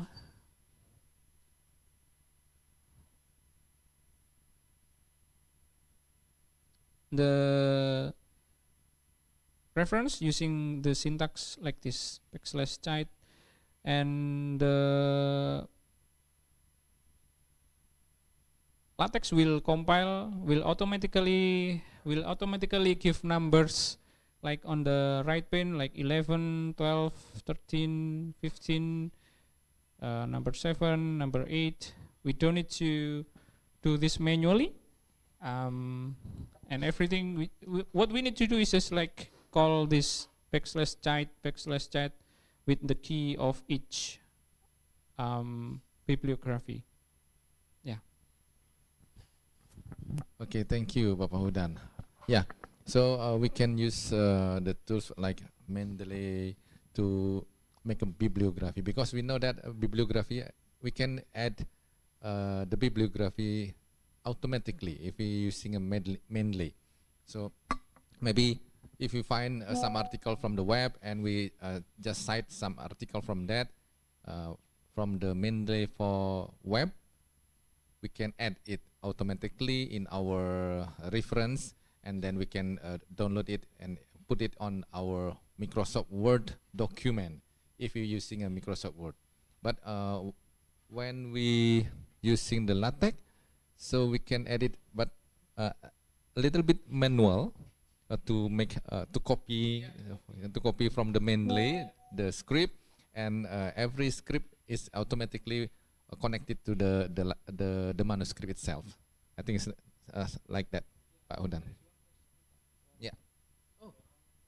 Okay. One question from the participant. Okay, yeah. From Abdul Hafiz Nuhu. Okay, let me read the question. I have a question. If I have a table that will need me to change the page layout because the table contain a lot of information, how can I do that? Please, thank you. Okay, maybe Bapak Hudan, please explain. Yeah, I think in the next slide you can check. Maybe you can share on the chat, Zoom chat, Pak. The material already. Oh, okay. Yeah. So in LaTeX we have several options to put the position or the layout for the table. For example, we have HTB and exclamation mark. H means here. It means that you put the table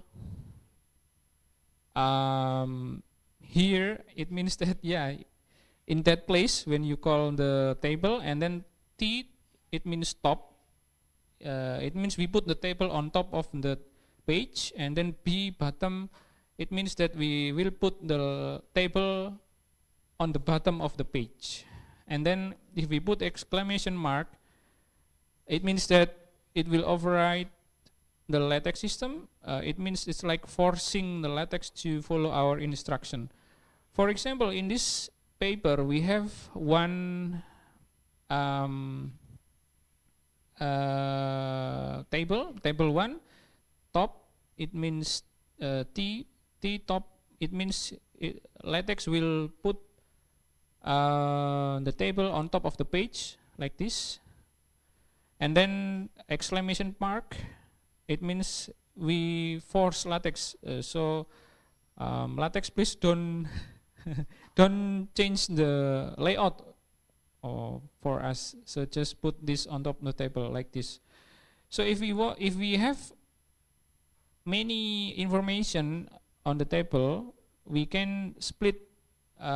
If it doesn't fit into one page or a page width like this, we can split the content into two tables. So we need to make sure that the content is like fit into the page width. And if we have very long, we have package, it's called long table. It will provide, it supports data into tables more than one page. So if we want to put very long content inside a table, then we can use a package called long table. I think that's all. Thank you, Bapak Hudan. How about that, Abdul Hafiz, about the answer from Bapak Hudan? It's clear for you? Okay. Yeah, maybe if you want to, okay, thank you. He already answered, yes. Yeah, I would like to give you more question about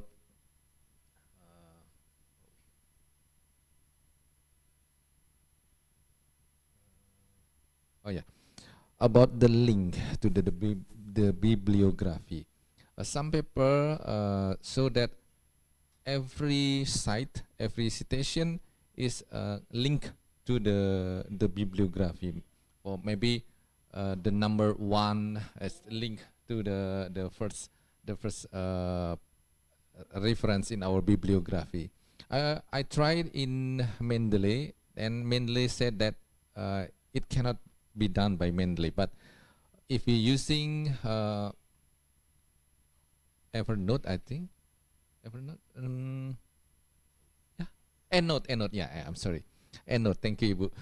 Yeah, if you're using EndNote, it can be done by the EndNote. So our citation is linked to the bibliography. Maybe LaTeX can do that.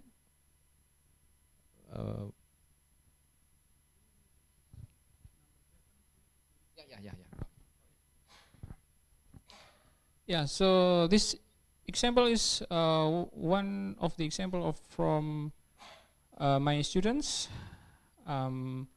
So what Pak Agus asked is about how can we click. For example, this one is reference number 7. If we want to click this reference number 7, then if you click this, it's going to be go to link number 7. So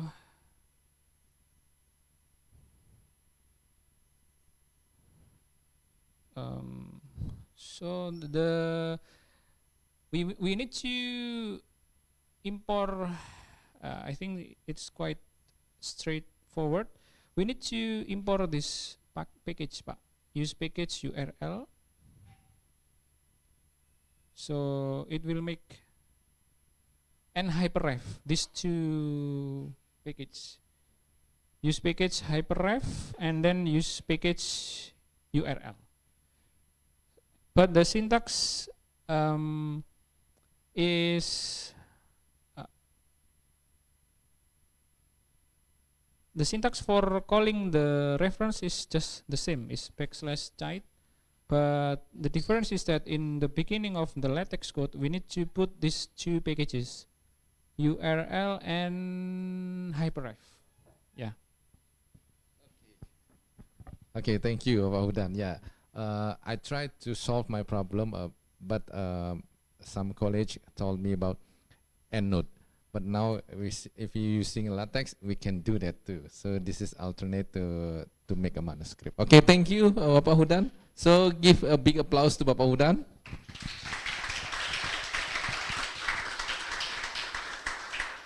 Okay, thank you, Bapak Hudan, for the time. And because of our time is up, so we have to end this session, all of this session.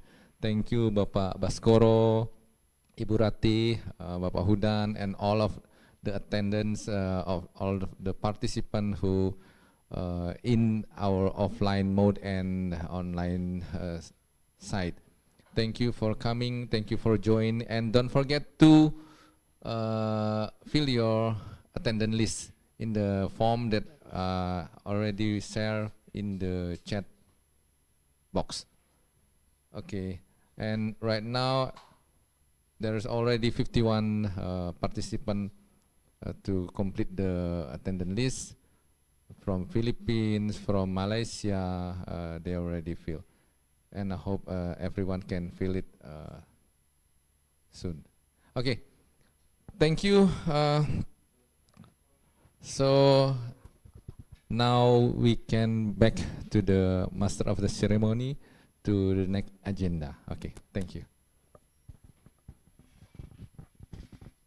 Okay, give a big applause for all the keynote speaker.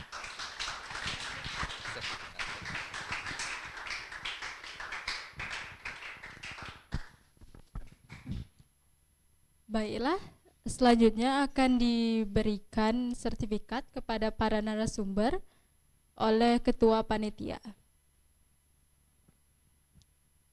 Untuk Dr. Baskoro Pratomo dipersilahkan.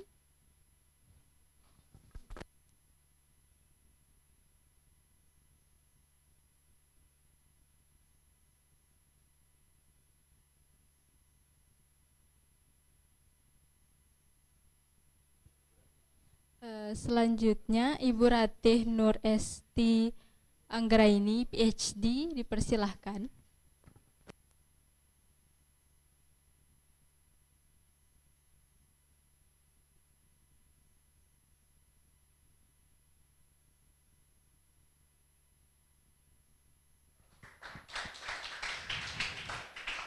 Selanjutnya yang terakhir yaitu Bapak Suhudan Studiawan PhD.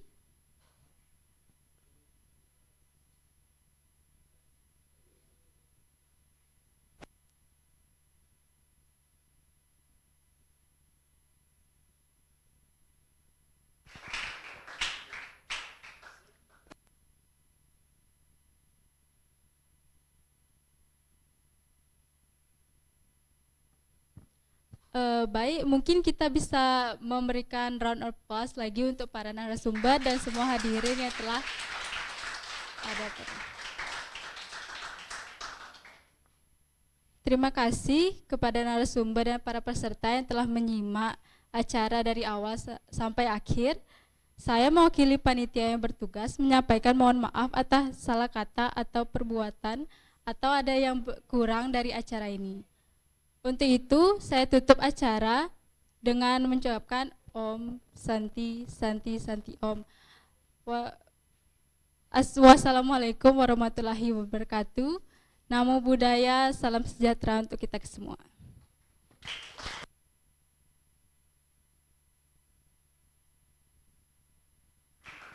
Oke, baik, terima kasih semuanya yang sudah hadir, adik-adik mahasiswa. Semoga apa yang sudah disampaikan oleh Bapak Hudan, Bapak Baskoro, dan Ibu Ratih memberi manfaat ya, memberi insight baru. Jadi ada 3 materi tadi yang disampaikan. Yang pertama adalah malware detection. Jadi yang senang dengan network, itu adalah sebuah challenge ya buat kalian untuk menjadi topik tugas akhir. Yang kedua, text mining, text classification, ini juga sebuah challenge buat kalian bagi yang mau ngambil tugas akhir tentang data mining gitu ya. Yang ketiga adalah latex. Jadi kalau mau buat artikel pakai latex. Kenapa? Karena lebih diterima oleh banyak jurnal seperti itu. Ya, jadi fleksibilitas merubah dari satu format ke format yang lain. Ya. Oke, terima kasih atas kehadirannya. Sampai ketemu lagi di acara workshop yang berikutnya yang nanti akan kita selenggarakan lagi. Mohon kehadirannya selalu dan kemudian harapannya adalah kita selalu bisa berkolaborasi. Saya mengucapkan juga terima kasih kepada tim dari ITS, Pak Hudan, Ibu Ratih, dan Bapak Baskoro serta adik-adik mahasiswa ya yang sudah hadir di sini. Di sini sebenarnya ada 3 orang mahasiswa. Coba berdiri dulu deh, deh, supaya kita perkenalkan gitu. Ya, atau mungkin bisa ke depan,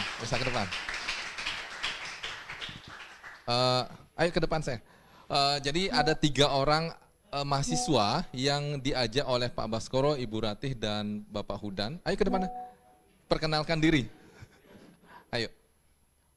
Maksudnya begini, beliau ini adalah mahasiswa dari dosen di ITS. Mereka diajak ke Bali, tentunya pasti ada sebabnya gitu kan ya, kedekatan mereka ini gitu. Jadi ini pasti berprestasi. Ayo, perkenalkan diri masing-masing, kemudian apa interestnya, silakan.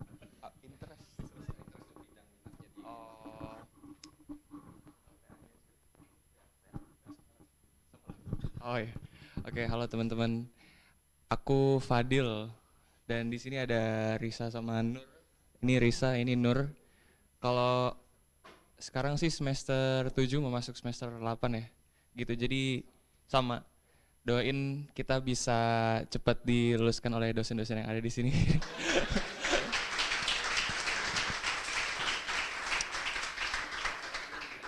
Kalau sekarang sih aku sendiri lagi ngerjain tugas akhir di bidang large language models gitu. Kalau Nur sama Risa gimana nih? Oke, aku Nur. Kalau aku di enkripsi ya teman-teman. Jadi kebetulan juga dosen pembimbingnya ada 2 di sini, Pak Baskoro sama Pak Udan. Jadi saya diculik dari sini sebenarnya. Ya kalau saya sendiri juga sekarang lagi progres ngerjain tugas akhir, kebetulan di bawah bimbingan Pak Bas sama Pak Udan juga.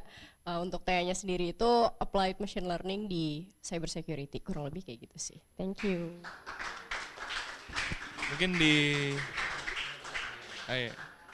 Mungkin di sini teman-teman ada yang mirip sama kita nggak? Kayak bidang studinya gitu.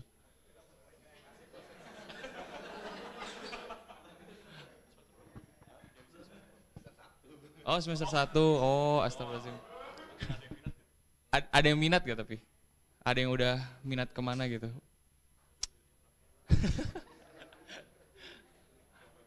Yang mana Nur, yang mana?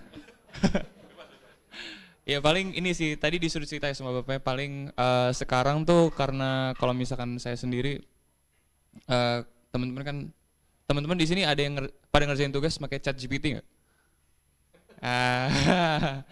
Iya sebenarnya itu ada beberapa metode yang barunya gitu, inovasinya gimana cara kita tuh make model bahasa besar gitu ya, istilahnya buat kita bikin chat GPT kita sendiri gitu. Nah itu aku lagi ngerjain di situ sih gitu, lagi coba bikin chatbot sendiri gitu istilahnya. Terus kalau Nur nih lebih sophisticated lagi harusnya. Oh ya, kalau saya tadi kan aku bilang ya, kalau tugas akhirku itu menyangkut tentang enkripsi. Jadi kalau misalnya teman-teman itu, gini deh, kalau misalnya teman-teman lihat password gitu ya. Nah password itu kalau misalnya masuk ke sistem kan nggak mungkin langsung disimpan kayak, ya misal kalian passwordnya Fadil 0607 gitu ya, kan nggak mungkin disimpan kayak gitu kan. Nah mesti disimpan dalam bentuk encrypted text gitu kan, atau cybertext. Nah topikku itu menyangkut tentang enkripsi itu atau kriptografi, cuma ada satu jenis yang kata Pak Bas itu baru sama menarik gitu kan katanya. Makanya nyuruh saya buat ini aja Nur gitu. Namanya homomorphic encryption. Jadi kalau misalnya kalian gampangnya gini, kalau misalnya kalian punya enkripsi yang umum gitu ya. Nah, kalau misalnya kalian mau mengolah datanya itu kalian harus ngebalikin dulu ke teks asalnya atau ngedekripsi dulu. Nah, kalau homomorphic itu kalian bisa ngolah atau ngekomputasiin cybertext atau teks yang terenkripsi itu tanpa harus ngedekripsi dulu gitu. Cuma detailnya nanti kayak gimana implementasinya, nah kita tunggu saja karena saya juga masih mengerjakan. Ada yang ngerti nggak teman-teman?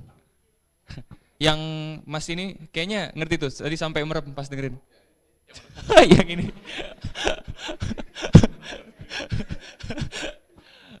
yang ini, yang Mas ini.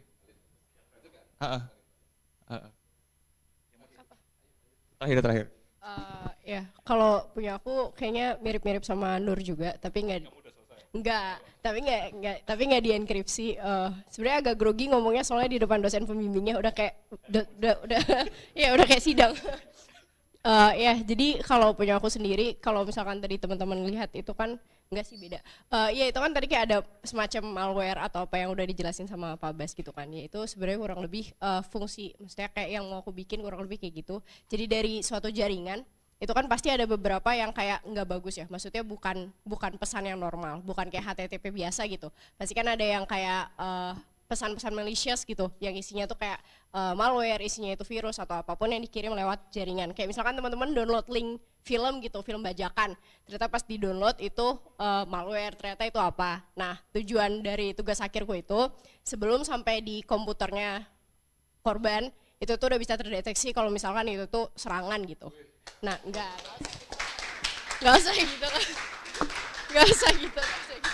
Gak usah gitu, ya. Dan itu intinya salah satu caranya adalah dan tuh kenceng banget. Dan salah satu caranya itu pakai model machine learning yang udah teman-teman pelajari juga tadi, yang kayak pakai SVM atau random forest, tapi nggak pakai itu. Tapi intinya kurang lebih kayak gitu. Oke, baik, terima kasih ya, itu ya pengalaman dari kakak-kakak jadinya nih ya. Karena kan mereka kan sudah semester 7 menjelang ke semester 8. Nah, harapannya nanti ada yang mau komentar nggak kira-kira dari topik-topik yang sudah disampaikan nih? Ada yang mau komentar? Agung? Kompiang? Ya? Ada yang pengen alamat emailnya nggak? Kira-kira misalkan mau diskusi kan biasanya lebih enak ya kalau dengan sesama teman gitu kan? Oke, nanti kalau misalkan butuh bisa kontak saya ya. Nanti saya mintakan ke dosen pembimbingnya. Oke, baik. Siapa tadi? Fadil, Nur, dan Riza. Oke, terima kasih Fadil, Nur, dan Riza atas kesempatannya sudah mau bersharing gitu ya. Oke, kita berikan tepuk tangan pada mereka. Oke, silakan bisa kembali. Oke, baik, terima kasih, itu saja mungkin bisa kita sampaikan hari ini. Terima kasih atas kehadirannya buat adik-adik semua, meskipun dari semester 1, kompian semester berapa ya? Semester 7, Agung? 7 juga ya, ada juga top A yang senang. Kalau Agung dan, bukan Today ya, Today baru dengan IoT. Kalau Agung tentang machine learning ya, computer vision ya. Kalau Kompiang, big data. Oke, ya ini topik-topik yang dimiliki oleh kakak-kakak kelas kalian ya. Oke, baik, saya akhiri workshop ini. Kalau misalkan ada hal-hal yang kurang berkenan, saya mohon maaf atas segalanya. Dan sebagai akhir kata, saya ucapkan para Mas Santi, Om Santi, Santi, Santi, Om. Terima kasih. Wassalamualaikum warahmatullahi wabarakatuh. Salam sejahtera, shalom, namo buddhaya. Sampai ketemu lagi di workshop berikutnya. Selamat sore.